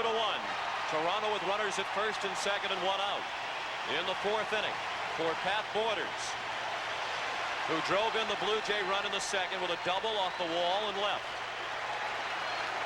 It was his sixth hit in the 1992 World Series. He has now hit safely in all 11 of his games in the postseason this year, and in 13 straight postseason games dating back to last year.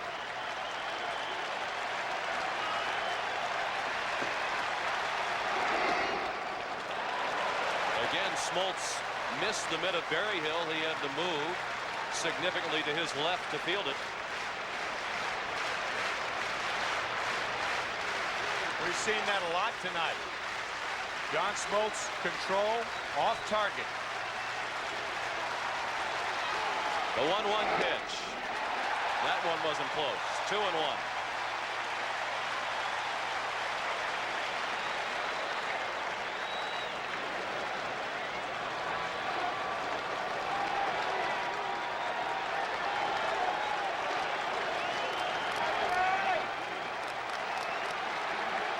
The view from the sky deck. That's the 500 level here at Sky Dome.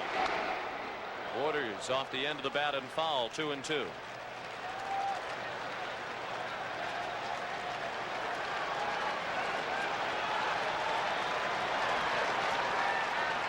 There have only been 3 longer postseason hitting streaks than the one currently enjoyed by Pat Borders. Hank Bauer 17 games, Ricky Henderson 15, Brooks Robinson 14. Smoltz to second. Olerud back safely.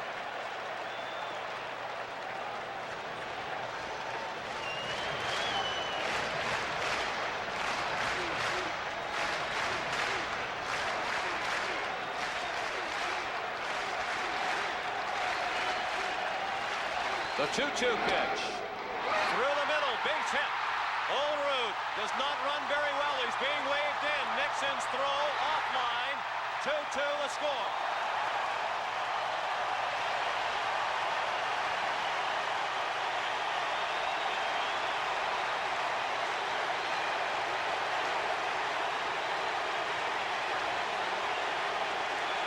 Mark Lemke was shielded from seeing the ball by John Smoltz. Watch. See, you don't see Lemke. Now you see him, and it's too late. Lemke can't pick the ball up. He breaks too late. Otherwise, that's a double play. You see the step to the left? He never picked the ball up. And the Blue Jays tie it. And Pat Borders takes another step toward possible MVP honors in the 1992 World Series. He's 2 for 2 tonight with an RBI double in the second, an RBI single here in the fourth. Borders now 7 for 14 in the World Series, coming off a league championship series in which he hit .318. The go-ahead run is at second. Borders at first. Maldonado the runner at second for the number 9 hitter, Manuel Lee, who lines sharply to the third baseman his first time up. 1-0 on Lee. It's interesting that Mark Lemke was holding Olerud on there and in ideal position to make that play had he seen the ball. But because the ball went through the legs of Smoltz, Lemke didn't get a good jump. Chop to third. Pendleton steps on the bag for 1 to first. Not in time. Bream had to come off the bag to field it. Lee aboard with 2 outs on the fielder's choice. This ball is not hit hard enough for Terry Pendleton to get 2, even though Terry tries. He barely stepped on third base. He almost missed the bag. When he went to the bag, he barely touched it with the outside of his right foot.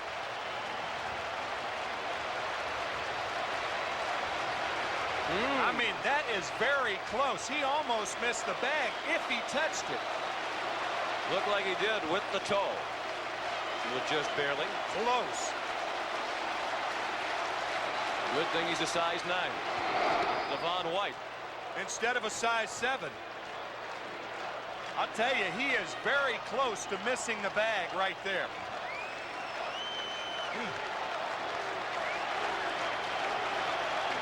White is 0 for 2 tonight.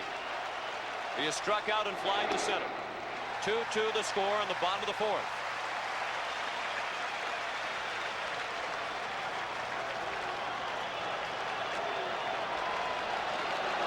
Smoltz has given up 4 hits tonight. He has walked 3.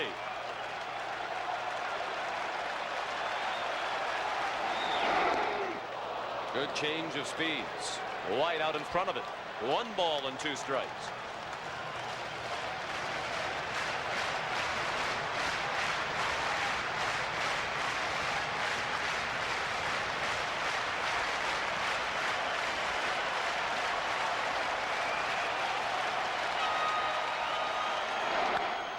Pulled foul, still Maldonado at second.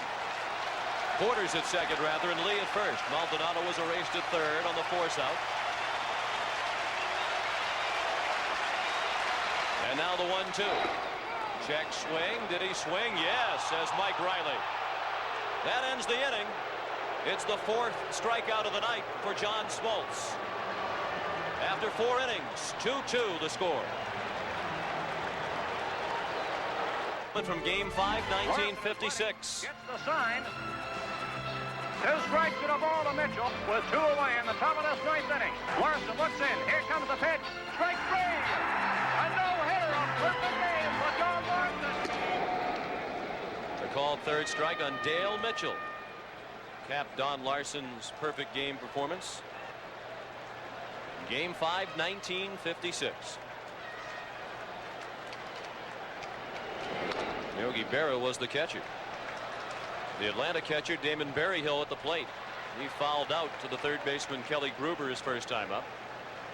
He's the first batter of the 5th inning in a 2-2 game. Yogi Berra, of course, number 8. The New York Yankees have 2 number 8s retired. Bill Dickey was number 8, and Yogi Berra was number 8.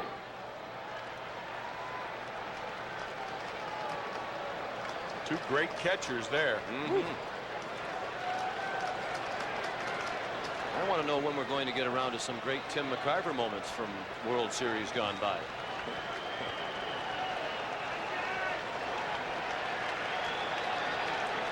Jack Morris with the 2-1 pitch fouled away. If I'm not mistaken, he remained the last man to steal home in a World Series game. But I mean, it was tainted. It was the back end of a double steal in Game 7 in '64. You know, and I mean, that's right, but it's you know, Mike Shannon was the lead runner. He stole second base. He kind of took Bobby Richardson out of the play. Could have walked home. Oh, you're so modest. No, I mean, really, back end of a double. I mean, there are a lot of people in baseball who think that a back end of a double steal shouldn't be a stolen base. You're right. I'm one of them, so you're out of the books. I am too. Thank you. Not yet. Oh, sure. Don't play it yourself, but then when we take it away from you, you want to stay in there. That's right. I'm not going to be overly humble. The 2-2 to Berryhill. Lined foul. Berryhill, then Lemke in the top of the order. Nixon in the 5th inning.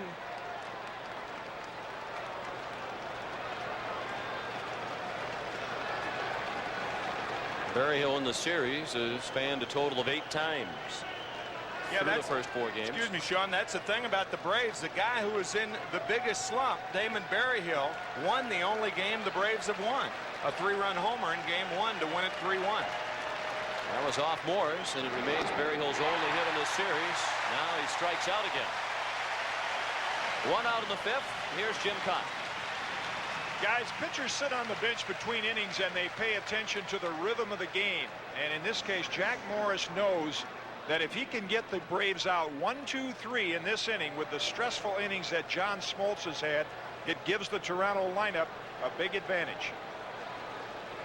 And they have the meat of their lineup coming up in the bottom of the 5th. Alomar, Carter, and Winfield.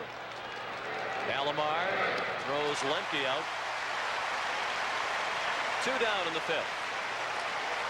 If you're just tuning in, this is how we got to 2-2. Terry Pendleton doubled in Otis Nixon, who had doubled, to give Atlanta a 1-0 lead in the top of the 1st. Pat Borders with a double in the bottom of the 2nd to drive in John Olerud, who had singled. 1-1 the score. The Braves out in front again on the first World Series home run in 1992 by David Justice. And Toronto tied it.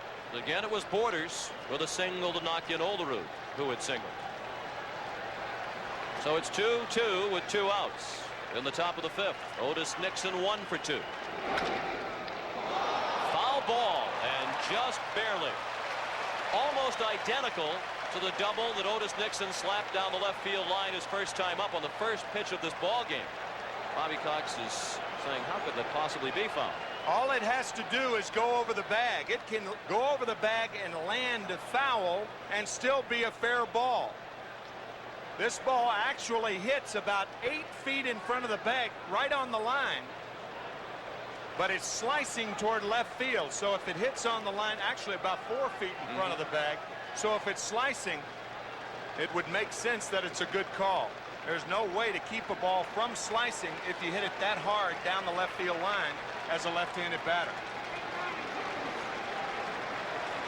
The 0-1. Just missed. 1 ball and 1 strike.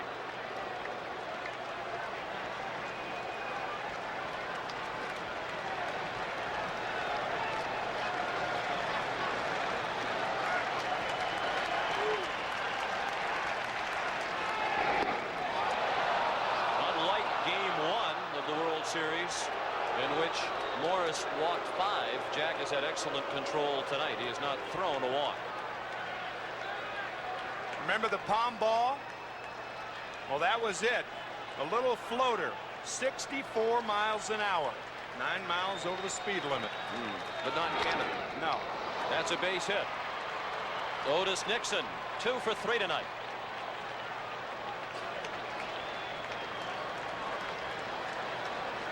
It's funny how speed slows the game down. You'll see Morris throwing to first. You might see a pitch out here. There is no question that Nixon's going to be running. The question is, which pitch? Otis stole 3rd back in the first inning following his double. Deion Sanders, the batter, is struck out and bounced to second.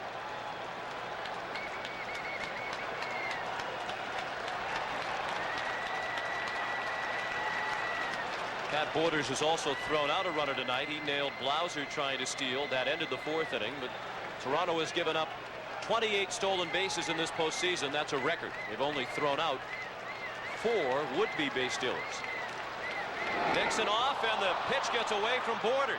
Otis slid into second, so that's as far as he will go. Lee went to the bag and covered as if the throw were coming. Nixon slid into second, and he has the stolen base, his 2nd of the night and 5th of the World Series. A pitcher has to give a catcher a ball about chest high right in the middle of the protector when he's pitching out. This is a pitch out, but it was a pitch up by Morris, and it got by Borders, and Nixon has his 5th stolen base of the series and 2nd of the ball game. And once again, the Braves have a runner in scoring position. Nixon the go-ahead run with 2 down in the 5th. Cue shot off the end of the bat of Sanders. 1 ball and 1 strike. Borders out to the mound to chat with Morris as Deion waits.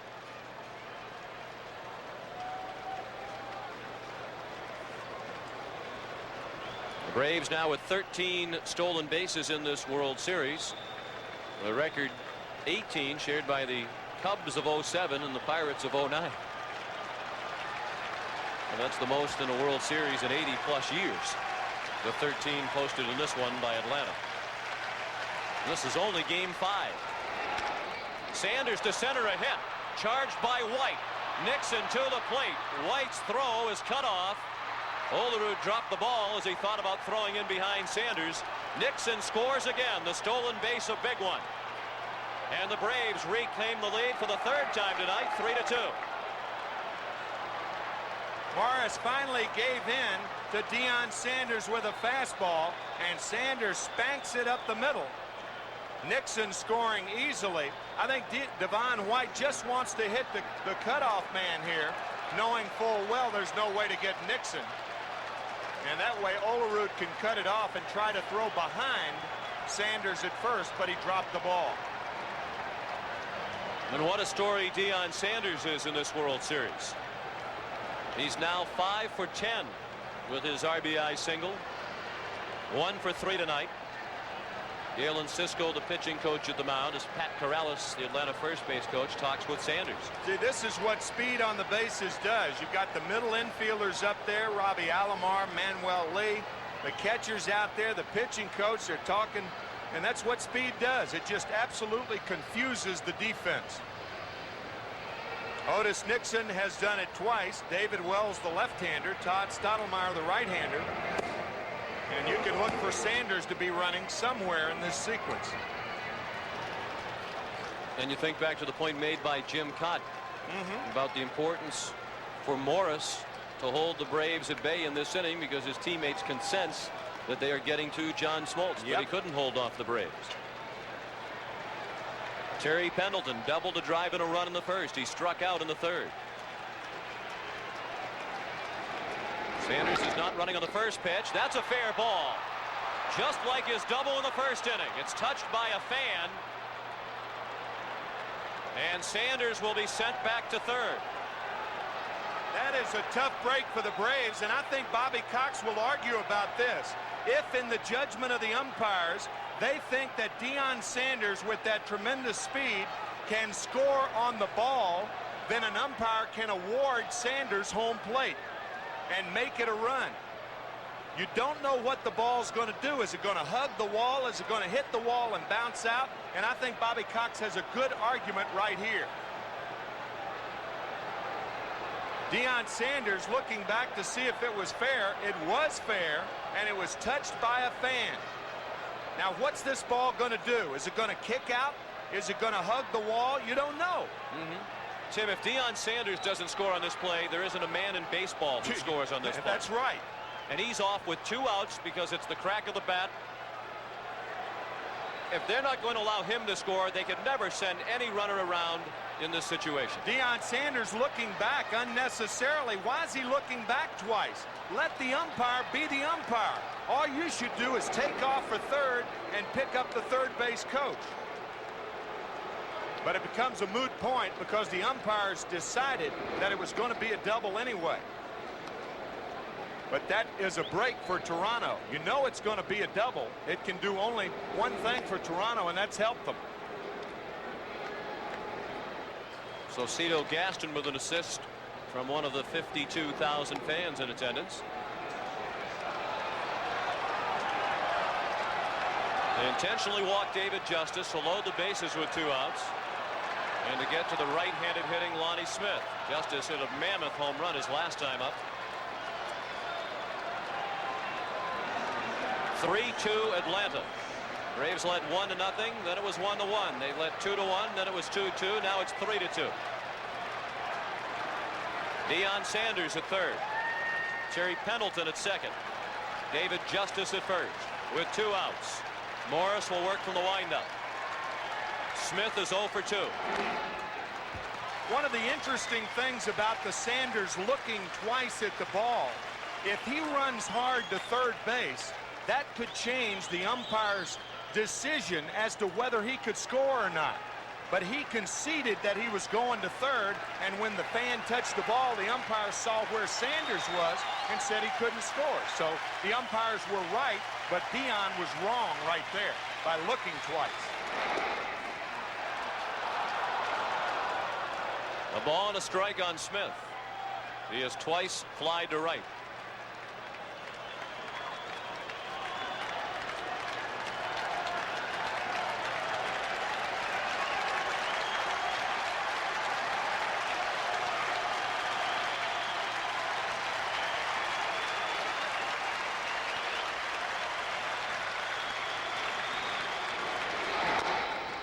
Chopped down the line. Gruber. It's a foul ball. Gruber turned around to look at third base umpire Mike Riley, but between the plate and the bag, it's the call of the home plate umpire, in this instance Bob Davidson. You can see Mike Riley in your screen. See, he does not make a call until home plate umpire Bob Davidson makes a call, throwing both hands up, and then Riley makes the call. Between home plate and the third base bag, it's the home plate umpire's call, and once it's over the bag, It goes to the third base umpire.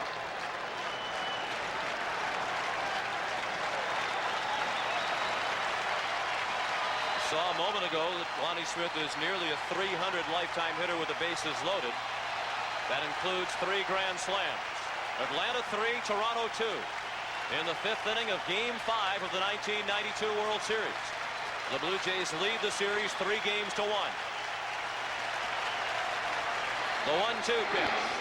Fastball, and he fought it off.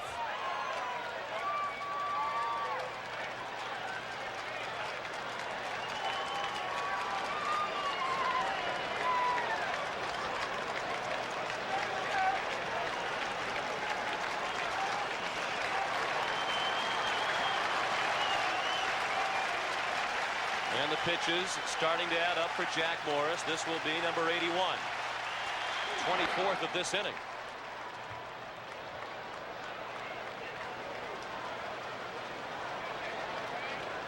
Of course, he's working with 1 day of rest more than that enjoyed by John Smoltz. Morris was the Toronto starter in Game 1. Smoltz went in Game 2 for Atlanta.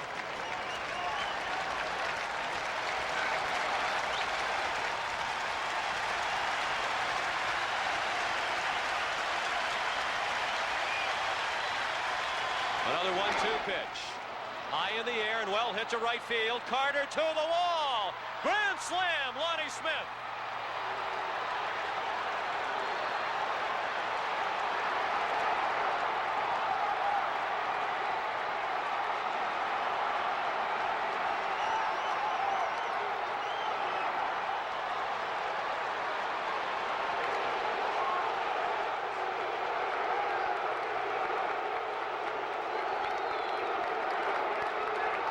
Saw that graphic up there, 3 grand slams for Lonnie Smith, but never had he hit one in the World Series until now. A fastball away, and he takes it away and away and away.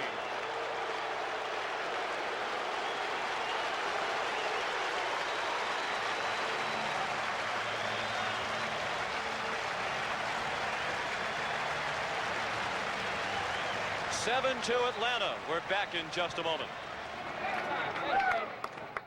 David Wells on in relief of Jack Morris, and his first pitch is a breaking ball for a strike to Sid Bream.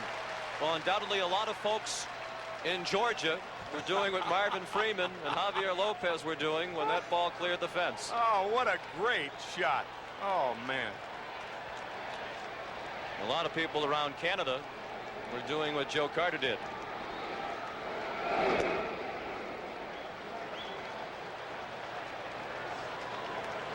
Jack Morris won 21 games for Toronto in the regular season, but he has had a miserable postseason.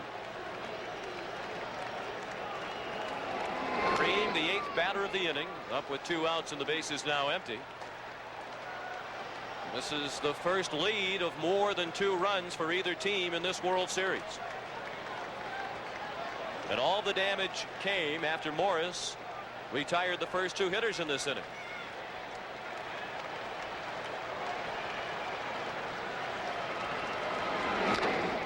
Wells, a big part of this Toronto bullpen that is unscored upon through 9 innings collectively. Bobby Cox calls Lonnie Smith the toughest, most fearless player that has ever played for him.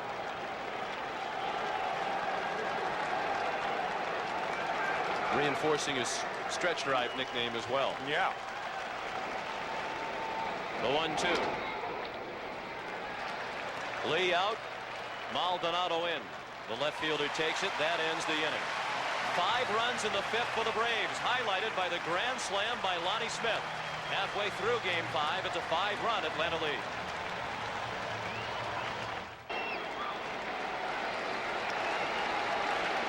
The first pitch of the bottom of the 5th.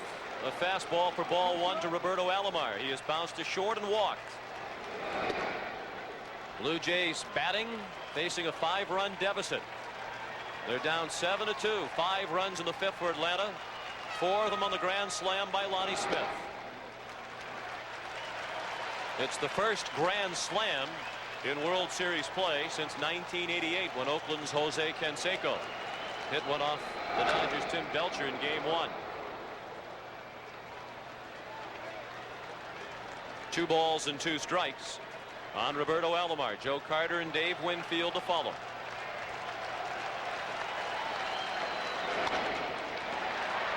Sanders, a late start, but he's there. 1 out. Join us Sunday for NFL action here on CBS Sports. Washington and Minnesota head our 1 o'clock lineup, while some of you will see Dallas and the Los Angeles Raiders at 4. It all starts with the NFL today at 12:30 Eastern. The last word before kickoff. 1 out in the Toronto 5th. And the batter is Joe Carter, who has struck out and flied to right.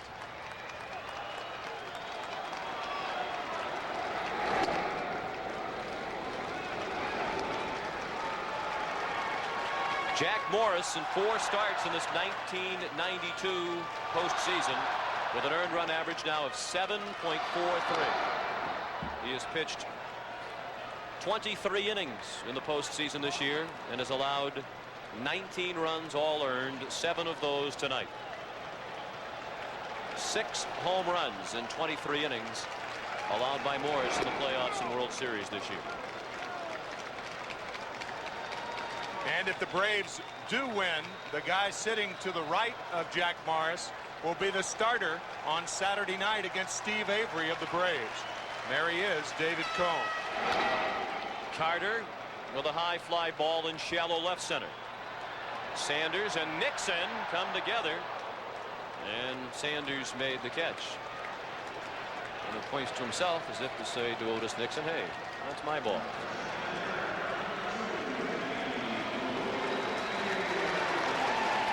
Here it is again.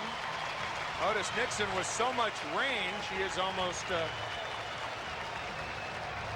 ranging into Sanders territory.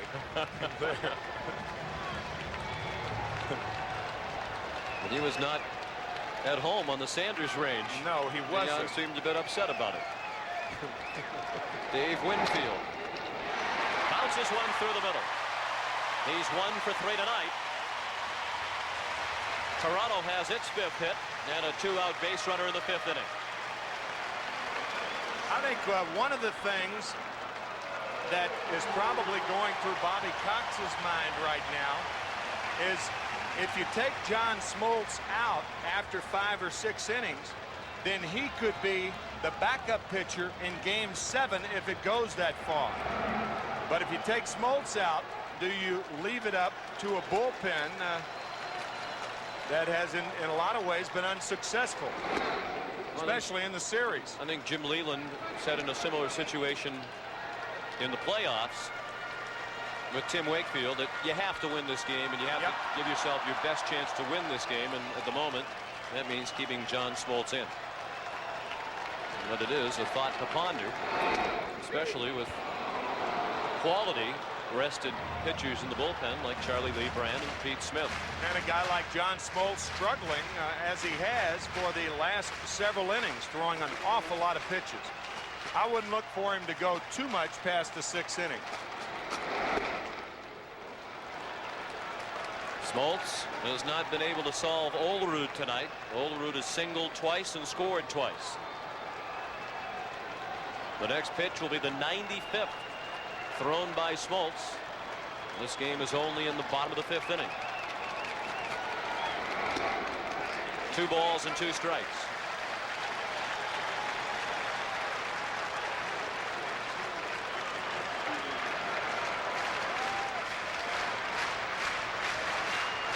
Olerud with 4 consecutive hits dating back to last night.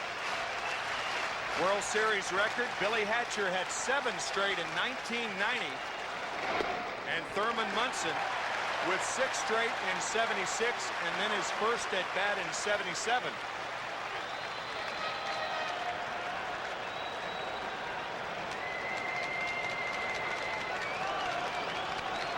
A full count with 2 outs. That means Winfield will be running from first with the pitch. And Olerud sends it out of play.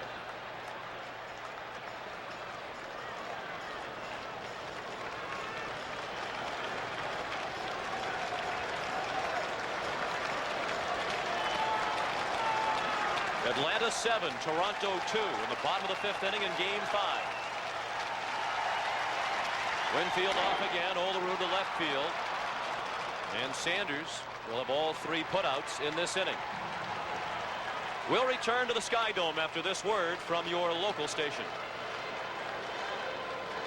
5th inning, Marvin Freeman, Javier Lopez celebrating the grand slam by Lonnie Smith. Freeman has the ball that accounted for 4 of the 7 Atlanta runs, and the Braves lead 7-2 as they come up in the 6th inning. Sean McDonough along with Tim McCarver, delighted to have you with us for Game 5. And even with our first one-sided game, long way to go and plenty of action again tonight. That was a great shot of Marvin Freeman when he was saying 4 runs with just 1 ball. That's a pretty good day, huh?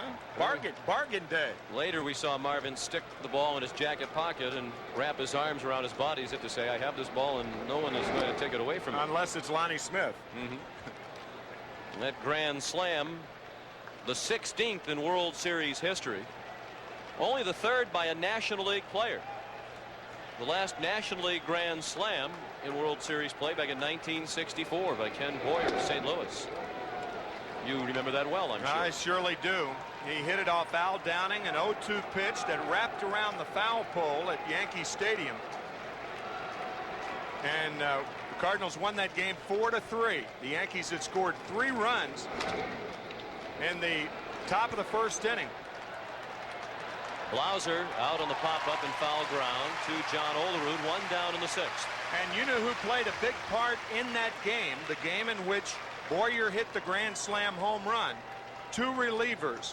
One, the manager of the San Francisco Giants, Roger Craig, and the other, Ron Taylor. And Ron Taylor is now the team doctor of the Toronto Blue Jays. How about that? That's something, isn't it? Damon Berryhill was popped out in foul ground and struck out. He's facing reliever David Wells, who came on to get the final out of the 5th inning. Ron Taylor, who is the physician of the Blue Jays, also starred in the 1969 World Series victory by the New York Mets.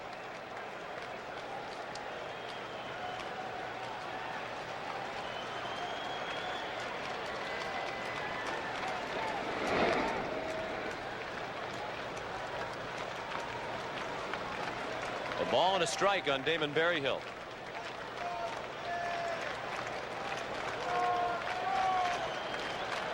Ron Taylor, a native Canadian. Berryhill with a pop-up. That will find the seats. And for the first time in the 3 games played here at the Sky Dome, it is quiet. These people arrived here tonight hoping to see the Toronto Blue Jays wrap up their first ever World Series championship with a win in their home ballpark. There's still a chance for that, but they'll have a lot of work to do over the final innings as Atlanta leads 7-2 with 1 out and the bases empty in the 6th. And the reality of the current situation certainly on the mind of that young fan.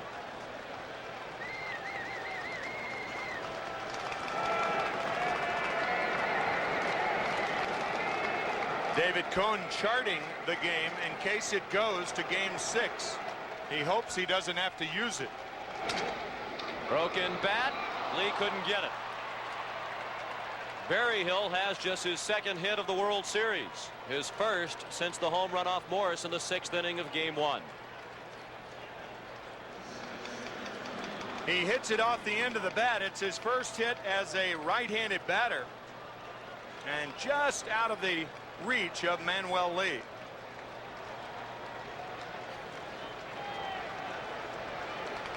John Olerud holding Berryhill on at first. Berryhill, a very slow runner. Lemke with the penchant of hitting the ball the other way. I wouldn't hold him on here.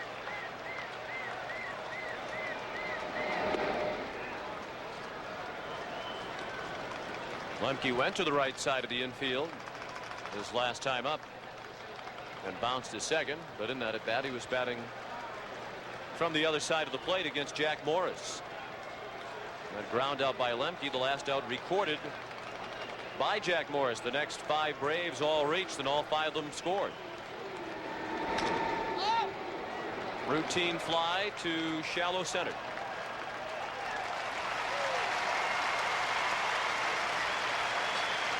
2 away in the 6th inning.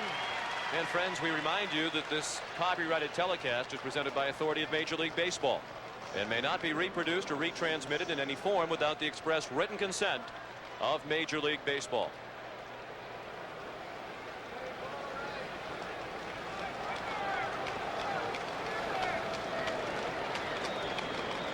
Otis Nixon, a standout tonight for the Braves, 2 for 3. And he has scored 2 runs. Otis has also stolen 2 bases after a double and a single.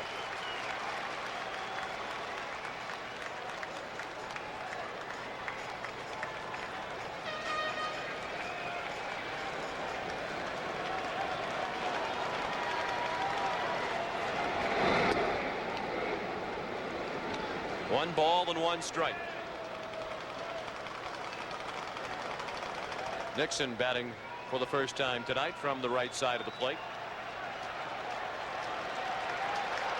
The hit off Wells by Berryhill, just the second yielded by the Toronto bullpen in this series in 10 innings combined. Olerud snares the line drive by Nixon. That one appeared to be heading for the right field corner. Nixon robbed of his 3rd hit of the night. We go to the bottom of the 6th. The Braves 7 and the Blue Jays 2. Every home run hit in the series, Coke and Major League Baseball will give $5,000 to build and renovate youth baseball fields through the Coca-Cola Homers for America program. And perhaps there's a bonus for a grand slam. We'll have to find out if there is. Lonnie Smith will make that an even larger contribution tonight. It really ought to be. It's a rare feat. Sure they should. Coca-Cola is a generous company. Well, if Atlanta wins, we'll be down there about 1 o'clock tomorrow, so you can traipse on over to the Coca-Cola company. That's where the headquarters are, and talk to them about that. I'll be resting. And we'll get some free samples. 0-2 the count on Maldonado, who has walked twice. 52,268 here in all different types of outfits. It's the 2nd largest crowd ever at the Sky Dome for a baseball game. They had 114 more folks here last summer when Toronto hosted the All-Star game. 52,268 the attendance for Game 5. And what a future for the city of Atlanta, who will be hosting the Summer Olympics in 1996. They wrested that honor away from the city of Toronto. To right field, Justice only a couple of steps back. 1 out.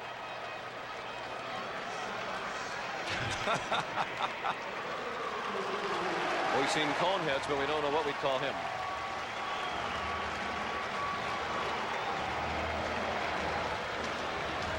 Kelly Gruber is struck out and fly to left. He's up with 1 out in the 6th. Atlanta leads 7-2.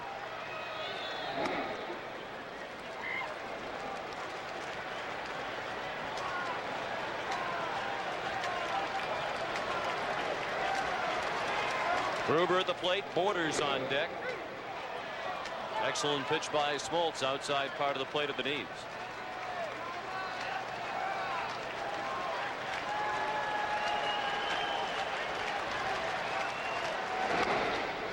Tim, as we mentioned earlier, even though John Smoltz hasn't been dominating the Blue Jay hitters tonight, good pitchers in these types of games find a way to win them even when they don't have their best stuff. No, you notice 105 pitches already, and Bobby Cox says John Smoltz is the type of guy, and he told us this, that he could pitch a 9-inning game and throw 160 or 190 pitches.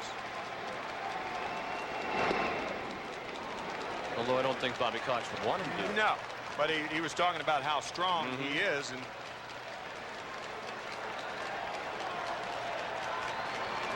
2-2 pitch. Fouled away.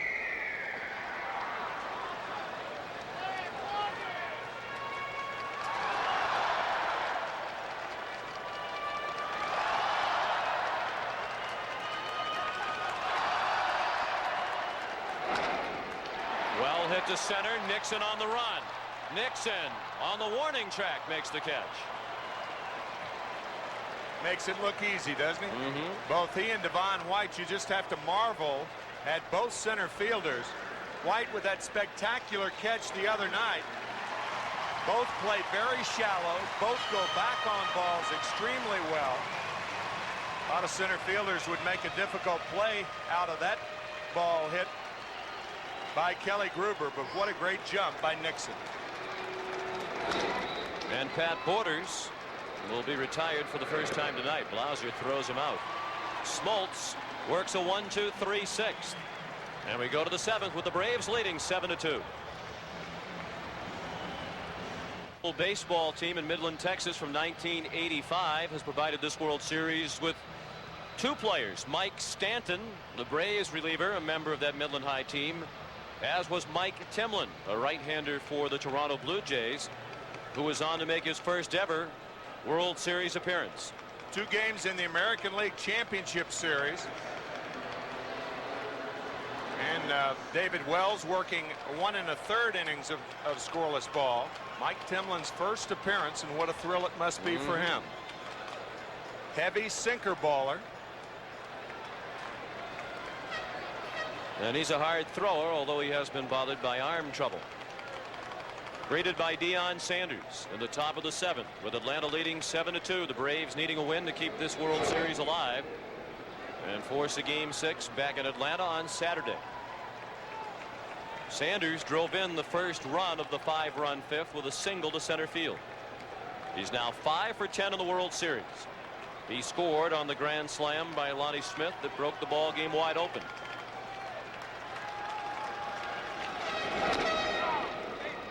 Mike Timlin is 26 years old and a big fella, 6'4", 210 pounds. Can you guess where he's from?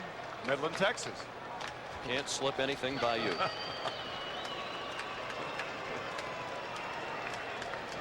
He was talking about Mike Stanton and saying that Mike was a highly recruited football player. Mike Timlin did not play football, but obviously both played baseball and represented here in the World Series. Sanders to center, White the catch. White covers a lot of ground, as you mentioned, as does Otis Nixon. Otis mentioned that White, Nixon, and Ricky Sanders all competed in a fastest man competition out in Hawaii. They raced at 3 different distances, and Devon White won all 3.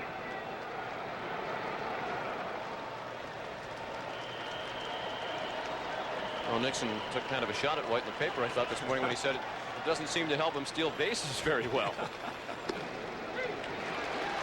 Timlin in with strike 1 to Pendleton as Timlin's former high school teammate Mike Stanton looks on.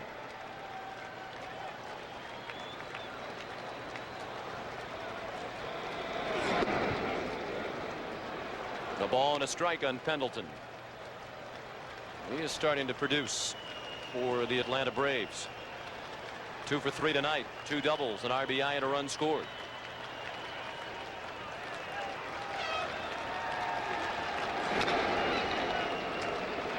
That's a fair ball. Pendleton tagged out.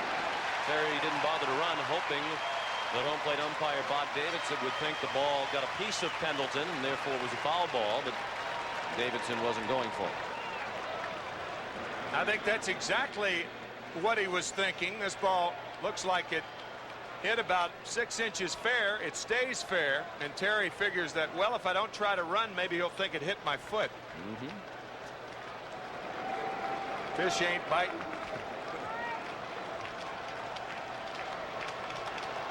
Now David Justice. He's 1 for 2. He had a tremendous home run, a solo shot in the 4th inning off Jack Morris. Was intentionally walked to load the bases, a move that backfired when Lonnie Smith followed with the grand slam. That was in the 5th inning. As Tim mentioned earlier, the Atlanta 3, 4, and 5 hitters came into tonight's Game 5 without an extra base hit from any of the 3 of them over the first 4 games. Well, tonight Pendleton, Justice, and Smith have combined for 4 extra base hits. 2 doubles by Pendleton, the Justice homer, and the Smith grand slam. Alomar throws Justice out. Timlin works a 1-2-3-7. Stretch time at the Sky Dome. 7-2 Atlanta. The biggest inning in this series to date, the 5-run Atlanta fifth. The difference in this ball game as we go to the bottom of the 7th. The Braves leading 7-2. John Smoltz has gone all the way for Atlanta. He's retired the last 4 Blue Jay hitters in a row. Manuel Lee starts the Toronto 7th by taking a ball high and away. He is 0 for 2 tonight, and now 1 for 14 in the World Series. Lee, then the top of the order, White and Alomar. That's low. 2-0. Mike Stanton from Midland, Texas. And Pete Smith of Burlington, Massachusetts, warming up in the bullpen. See how retentive I am? 2-1 now on Lee.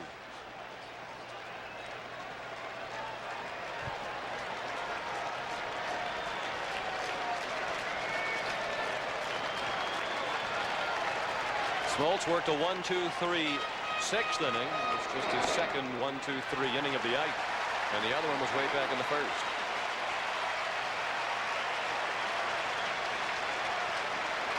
John's up to 113 pitches, giving himself a little pep talk as he delivers the 3-1. That's high for ball 4. Once again, here's Jim Cott. Well, Tim, you remember when we played in the National League without the designated hitter, how managers would love number 8 hitters that would get 2-out hits to get the pitcher to the plate and get him out of the way. Now, when you look at this game, 7 runs, 10 hits for the Braves, I think of a 2-out hit, and I don't know that there's a bigger 2-out hit in this game than Otis Nixon. It gave John Smoltz just the breather that he needed. These last 2 innings, it's been like he's 20 pounds lighter. And then Nixon stole second. Sanders drove him in. Pendleton doubled, and after the intentional walk, Lonnie Smith put some icing on the cake that could send Atlanta into Game 6 on Saturday with a grand slam home run, and that looks like it's going to be all for John Smoltz as Bobby Cox visits. Well, you may ask him how he feels. Nope, he's going to make a move. He's going to go to the left-hander Mike Stanton.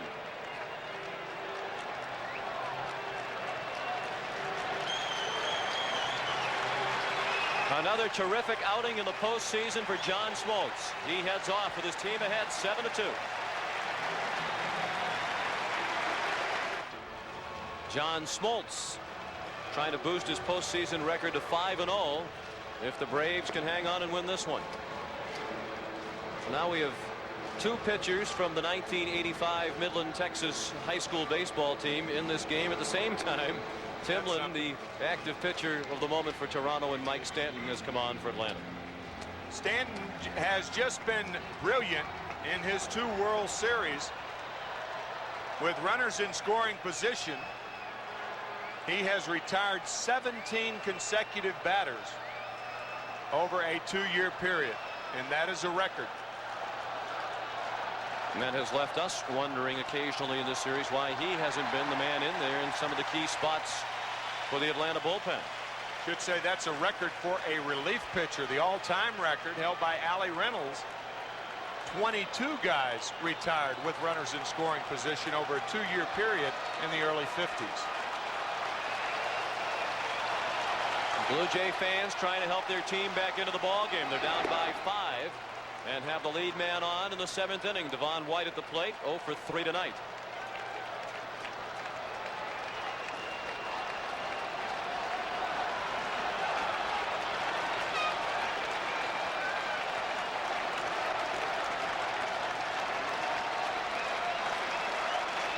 Manuel Lee, the runner at first, started the inning with a walk.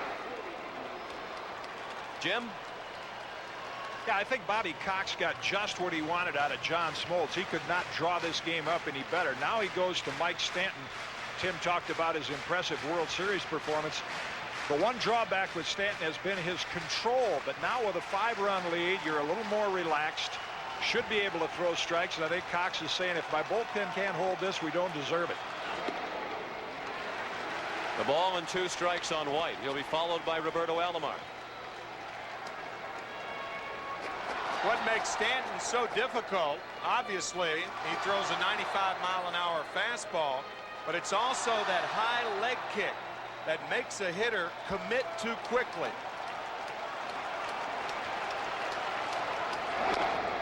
Chop to third. Pendleton gets Lee. Lemke couldn't turn the double play.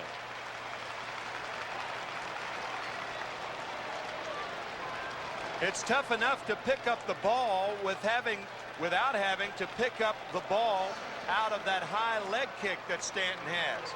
You can see that slider tap to third, and Pendleton making sure of one. What hitters like, they like pitchers who take a nice, comfortable windup or work comfortably from the stretch so they can see the ball. It's very difficult to pick it up when you have a pitcher with that high leg kick like Mike Stanton. Alomar hits a double play ball. Lemke to Blauser, and they turn it with ease. 4-6-3. That ends the inning. We head to the 8th with the Braves leading by 5. Is sponsored by AT&T. The big hit in this ball game, the 16th Grand Slam in World Series history, hit by Lonnie Smith to turn a 3-2 Atlanta lead into a 7-2 lead. Pat Borders continues hot for the Blue Jays. He's 2 for 3 tonight, has driven in both Toronto runs. David Justice with a home run tonight. A mammoth shot to right field back in the 4th inning. And the 4th pitcher of the night for Toronto is Mark Eichhorn, making his first appearance of the World Series. In the 5th inning with 2 outs and the bases loaded, Lonnie Smith unloads on a Jack Morris fastball.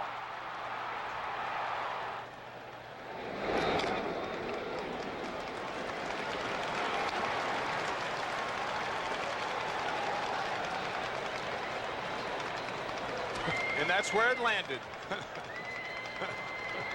They're still happy.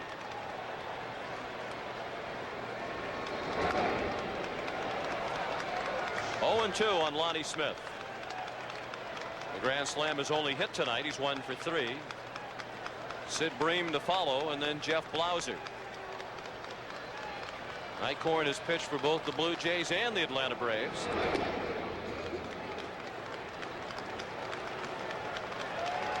Big reason why the Braves were behind in the series 3-1, are behind 3-1.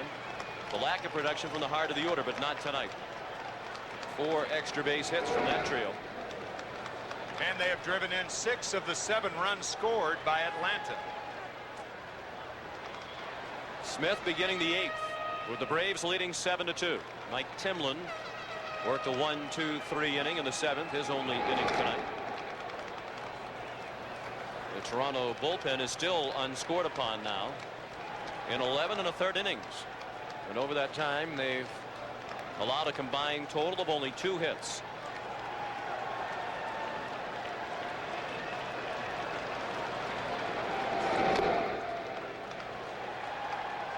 Mark Eichhorn has had varying deliveries over his career. When he first started in the Blue Jay organization, he threw more or less straight over the top and didn't stick very long in the major leagues. Was essentially a AAA pitcher. So he went to what was a submarine delivery, and now he's sort of come back somewhere in between. Very deceptive. We mentioned Mike Stanton's high leg kick. Well, Mark Eichhorn, similar to Stanton in that he jumps at the hitter. He makes the hitter commit early. Stu Miller used to do that with a little head jerk. See that way that Eichhorn comes off the mound.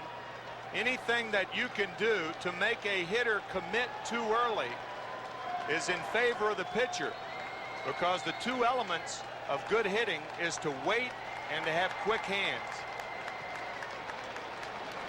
Another 2-2 pitch, and finally Eichhorn wins the battle, striking out Lonnie Smith for the first out of the 8th inning. The Atlanta Braves trying to become the 6th team in World Series history to come back from a 3-1 deficit and win the best-of-7 series. The last to do it, Kansas City against St. Louis in 1985. Lonnie Smith, a member of that team. The Milwaukee Braves did it against the New York Yankees in 1957. That was the year that Lou Burdett won 3 games. I beg your pardon, the Yankees did it the next year against the Braves, but Lou Burdett did win 3 games in 1957.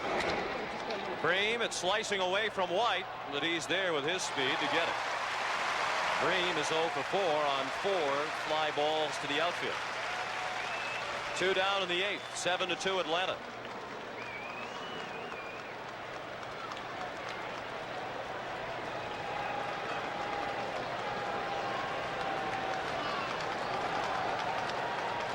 And the batter is Jeff Blauser.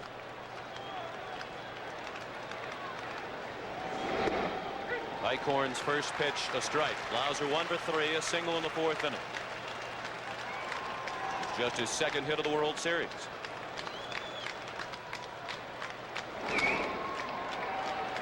Alomar a long way to his left to throw him out. Eichhorn works a 1-2-3-8. We go to the bottom of the 8th. The Braves 7 and the Blue Jays 2. Moment ever from Game 5, 1964. Here's a pitch, there goes Groth. There's a drive way back. It might be out of here. It could be. It is a home run.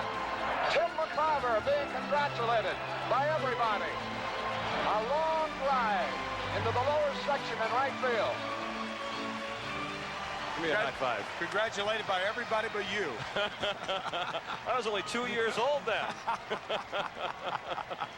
That was a very, very big moment for me. It's nice of Bob Dekas to show that. Very nice. The 10th inning. You give the win to your battery mate Bob Gibson for his 10-inning effort against Mel Stottlemyre and the Yankees. Joe Carter stings the first pitch of the 8th into center field. He's 1 for 4 tonight. Blue Jays down by 5 as they bat against Mike Stanton here in the 8th inning. Mike Stanton with a fastball away, and Joe Carter greets him rudely.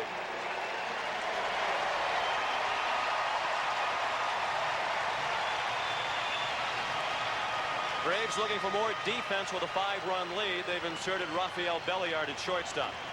Jeff Blauser is out of the ball game. Dave Winfield is at the plate, 1 for 3, a single to center his last time out. John Olerud to follow.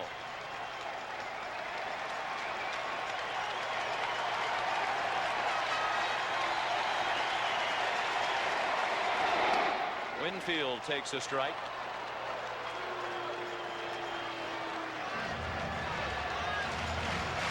Carter's hit the first off Stanton, the 6th of the night for Toronto.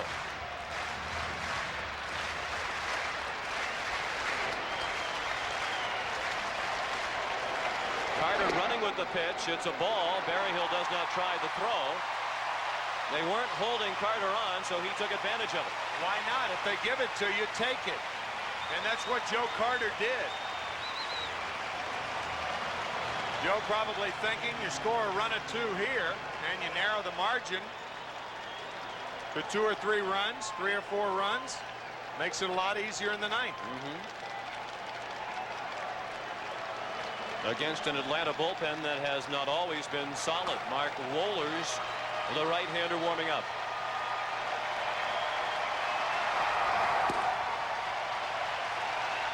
One and one on Winfield. Carter at second with nobody out. Big swing and a foul out of play.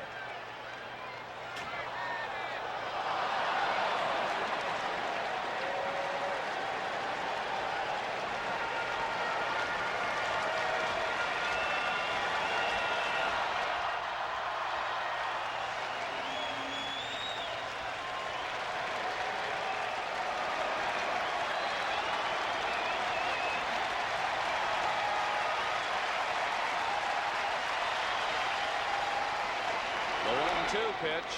Winfield fought it off. He had a big hole on the right side of the infield as Mark Lemke had moved to the second base bag, hoping for a throw from Stanton. Stanton looked at him but went to the plate nonetheless, with Lemke standing right on top of second base.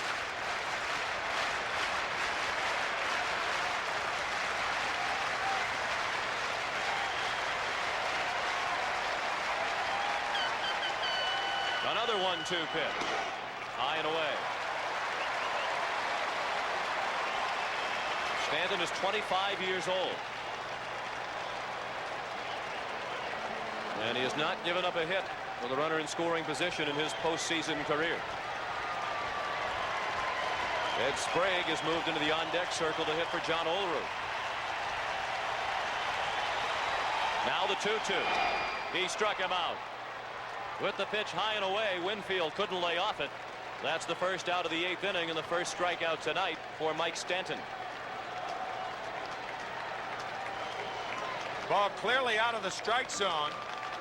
But with 2 strikes, Winfield swinging futilely.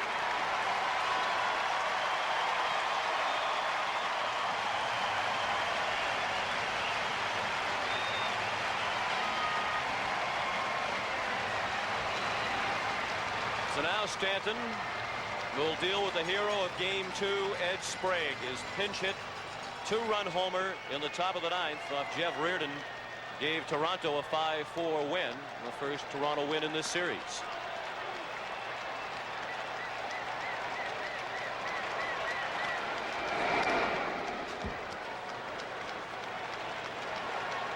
Game 2 off Jeff Reardon on the first pitch.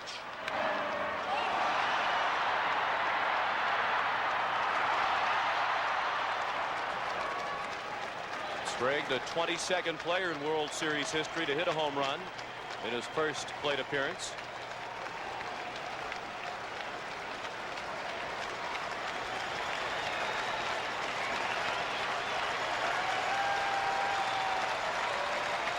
The 0-1 pitch with Carter running. Joe says, you let me steal second. Now I'll try to take third if you're not going to pay attention to me. There's a big difference, however, with the first baseman playing behind you and you trying to steal third. You better make sure you make it, because if you don't, it's a terrible play. Joe thought he had a terrific jump there, and I guess he did, but if he gets thrown out there, he looks awfully bad.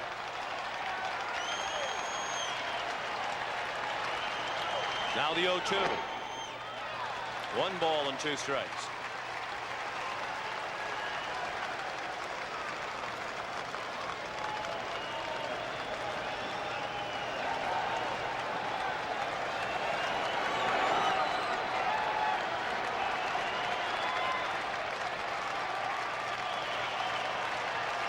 Seven to 2 Atlanta in the bottom of the 8th. Sprague with a high fly ball to right. Justice drifts back. And just in front of the track, he makes the catch. Carter heading for third. Justice with a good throw, but it's just a bit late. 2 down and a runner at third in the 8th inning. If Atlanta wins tonight, we hope you'll join us Saturday night for Game 6 of the World Series. 8:30 Eastern time, our air time. David Cohn would be the pitcher for Toronto, while Steve Avery would go for Atlanta. Again, our CBS Sports coverage of Game 6, if necessary, begins at 8:30 Eastern time.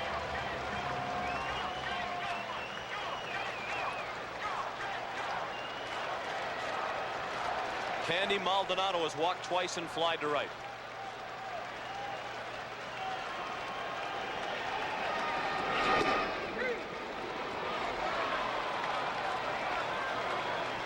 One strike on Maldonado.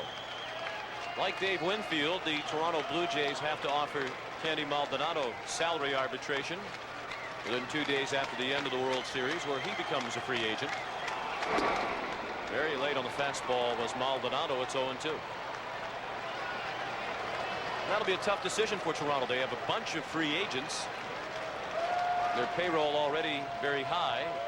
They're going to have to spend some money if they're going to keep Winfield and Carter and Manuel Lee.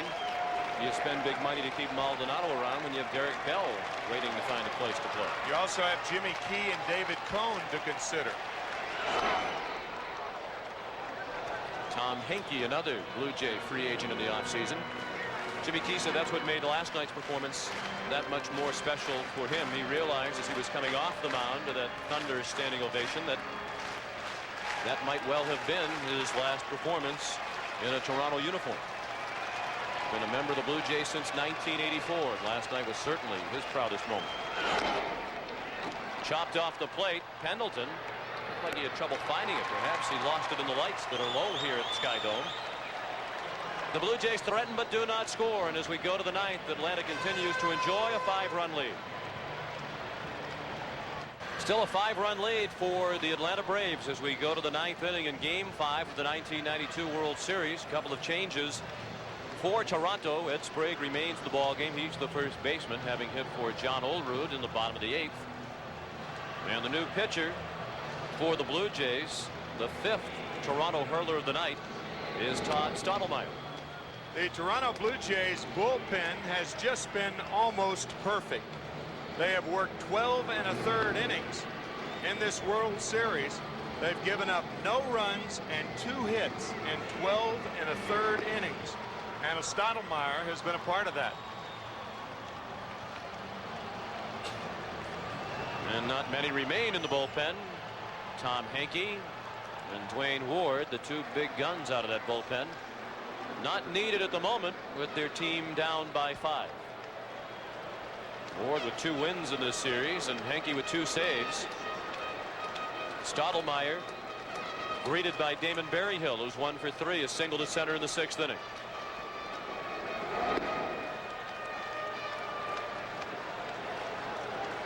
Berryhill, the last Brave to reach with that single in the 6th that came off David Wells. He retired the next 2 hitters. Then Timlin retired all 3 he faced in the 7th, and Eichhorn set down 3 in a row last inning. All 7 runs off the starter Jack Morris, who lasted only 4 2/3.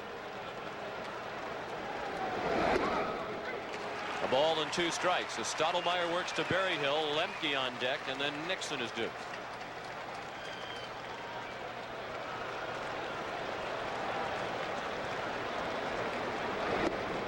Two and 2.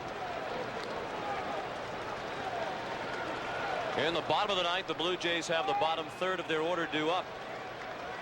Kelly Gruber, Pat Borders, and Manuel Lee.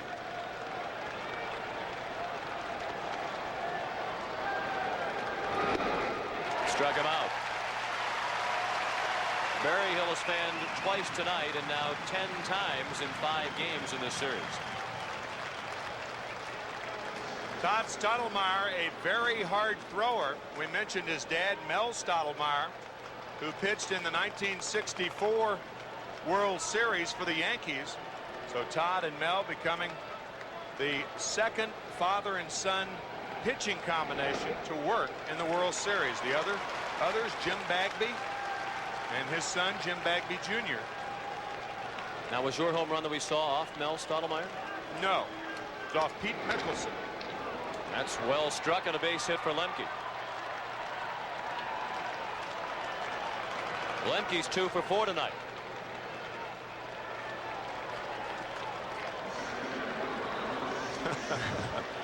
Made a loud noise off the bat of Lemke, but not loud enough.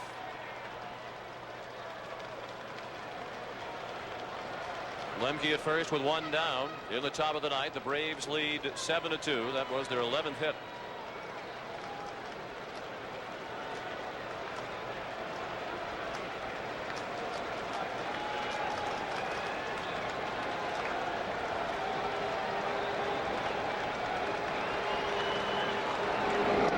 Nixon hitting the ball crisply tonight. He's 2 for 4 with a double and a single. He has stolen 2 bases and scored 2 runs, and last time up he had a bullet down to first that John Olerud snared along the line.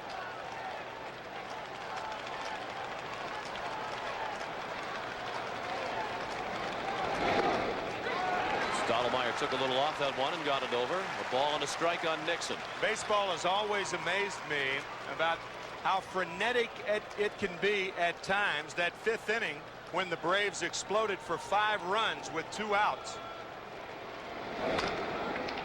Up the middle, base hit. And the last 3 innings, very calm, back to a rhythmic pace. There's a big gap in between what happened in the 5th inning and what has happened over the last 3 innings. Otis Nixon has settled into a rhythm tonight. 3 for 5. He now has 6 hits in the series. Deion Sanders up with 2 men on and 1 out. Braves trying to build on a 5-run lead. Sanders 1 for 4 with an RBI single to center in the 5th inning. He also scored in the 5th on the grand slam by Lonnie Smith. If you're just tuning in, that was the big hit in the ball game. These two teams played ping pong for the first 5 innings. Atlanta jumped ahead 1-0 with a run in the first. The Blue Jays tied it with a run in the second. Atlanta scored a run in the 4th to make it 2-1, but the Jays scored 1 in the bottom of that inning. But then 5 runs in the 5th. The last 4 on the grand slam by the man in the middle of that picture, Lonnie Smith.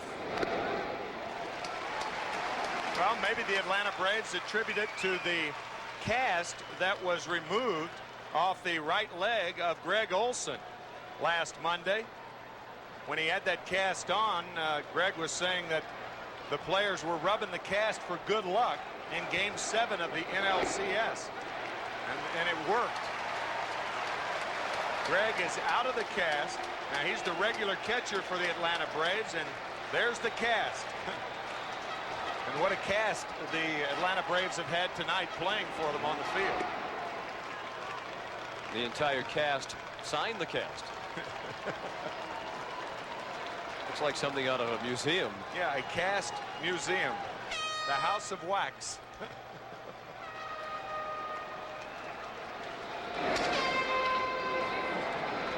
Sanders with a shallow fly to center. White couldn't get it.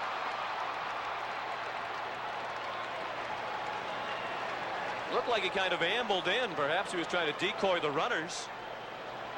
But Sanders has a smile as he has his 2nd hit of the night. I don't think he picked the ball up. And if Deion Sanders, you can see him looking up right there. He didn't see it. No. Often a center fielder can hear the crack of the bat. I think Sanders broke his bat on that ball, and your natural instinct is to break back and then in, and he broke in too late. 3 straight singles have loaded the bases with 1 out of the 9th for Atlanta against Todd Stottlemyre. Braves trying to score their first run against the Toronto bullpen in this series.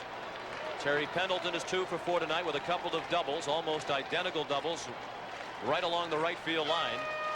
Terry drove in a run with his double in the 1st and scored after doubling in the 5th.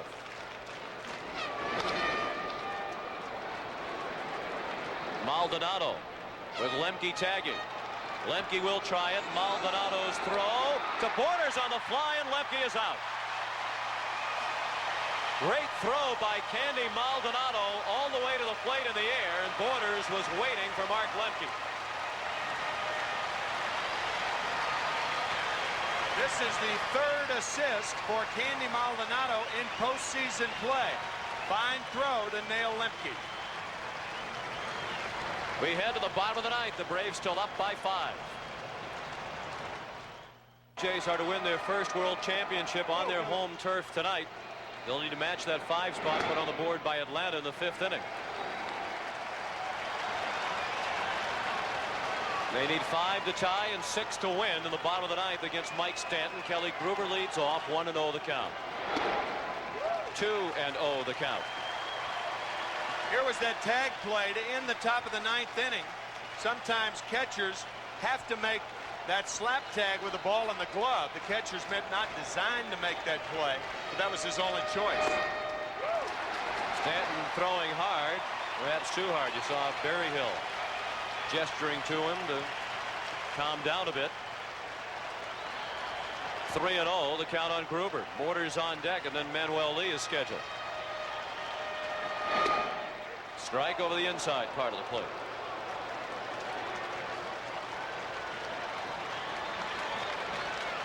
Mark Wohlers, the young right-hander, up and throwing for Atlanta. And Stanton has battled back to a full count. He's pitched 2 innings of scoreless relief.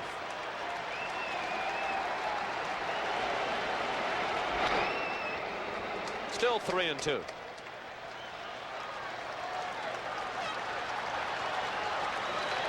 Gruber now 1 for 14 in the series. Bobby Cox's Chargers 3 outs away from forcing Game 6. And by winning tonight, they would send the World Series back to Atlanta for Game 6 and Game 7 if necessary. Game 6 Saturday night right here on CBS. Nixon, 1 out.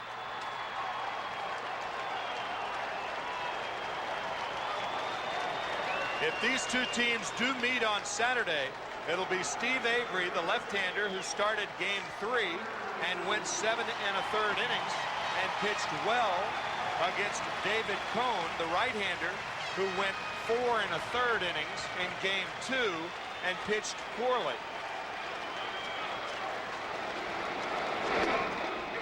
Popping fastball from Stanton to Pat Borders.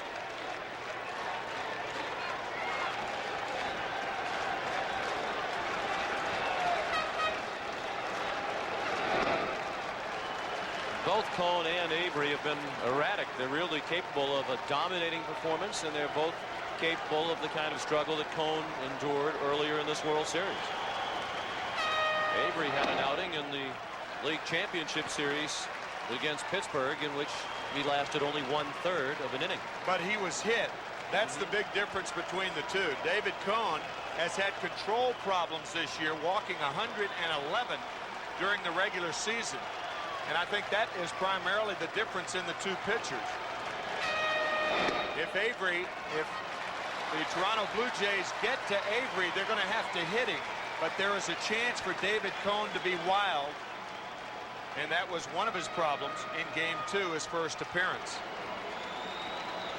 The 3-1 to Borders is a strike at the knees. But you're right, either pitcher could be dominating. That's one of the appealing elements of this series. You could say that just about every night. That's right. With the starting pitchers that these two teams throw out there.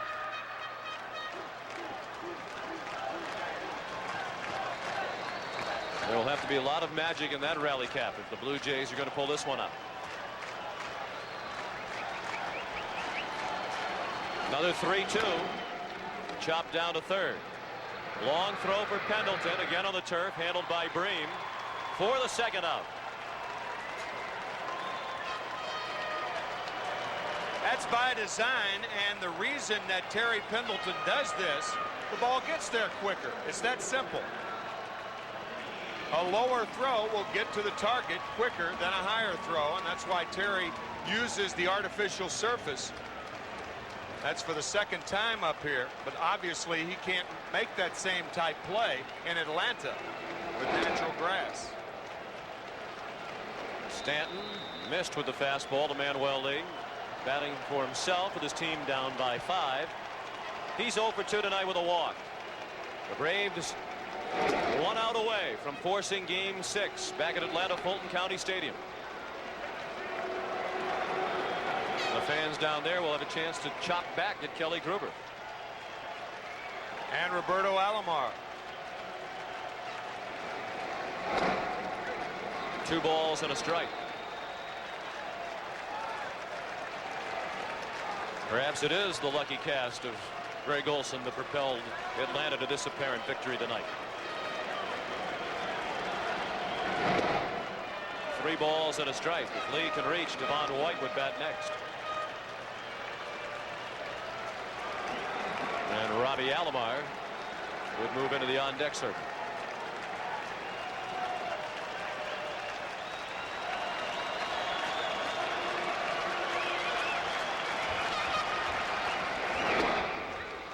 Full count now. The Blue Jays down to their final strike in Game 5.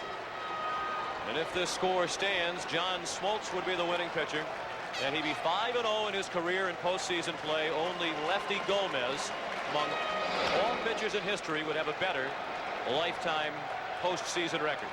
And that's the case as Sid Bream makes the catch. Mike Stanton and the Atlanta Braves will head home for Game 6.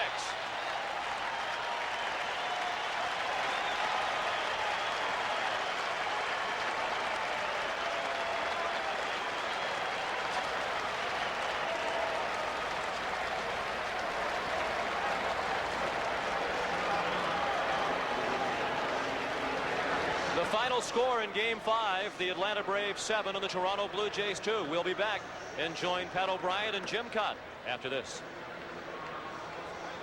And so Atlanta wins on the road after 6 consecutive World Series losses on the road. They break through and beat the Blue Jays 7-2, the largest amount of victory in this year's World Series. And so we go to Game 6. The Chevrolet player of the game is, guess who?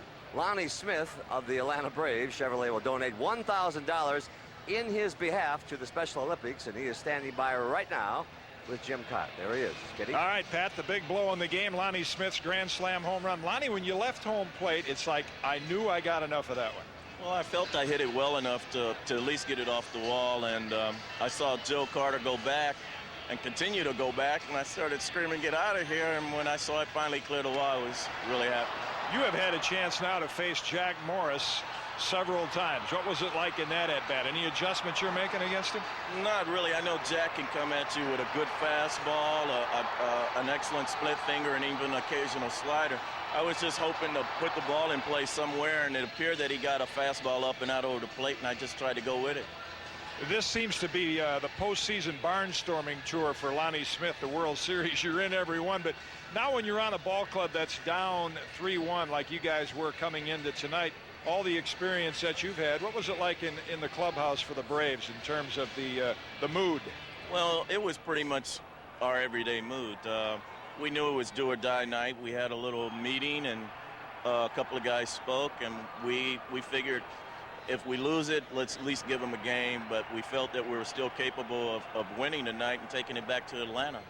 Lonnie Smith, congratulations on your grand slam home run. Yes, we are going back to Atlanta, but first let's go back to Pat O'Brien. All right, Kitty, little irony there. And Lonnie Smith, he was a member of the '85 Royals that came back from a 3-1 deficit against St. Louis.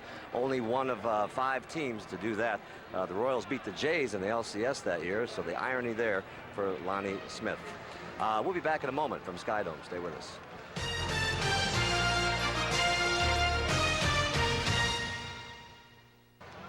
Not much celebrating tonight at Skydome as the Braves break through 7-2, and the Toronto Blue Jays now lead 3 games to 2. Let's go down to Kitty Cott, who's with Steve Avery, who gets the ball on Saturday night. Kitty? Steve Avery will get another chance. Looking forward to it. And you pitched a great game the other night, even in that tough loss. But what did you learn from the Blue Jay hitters, or what will you come out in Game 6? Will you change anything?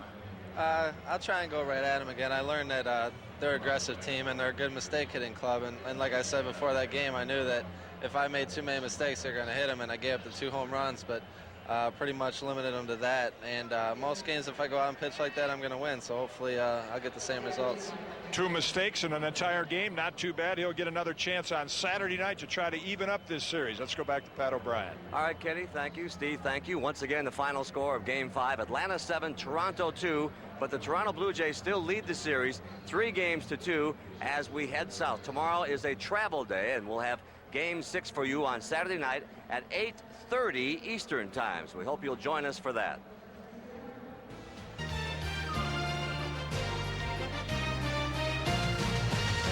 You've been watching the 1992 World Series on CBS Sports, and so with Lonnie Smith's grand slam, we're all taking the midnight train to Georgia, home of the Happy Braves. Good night, everybody. See you Saturday.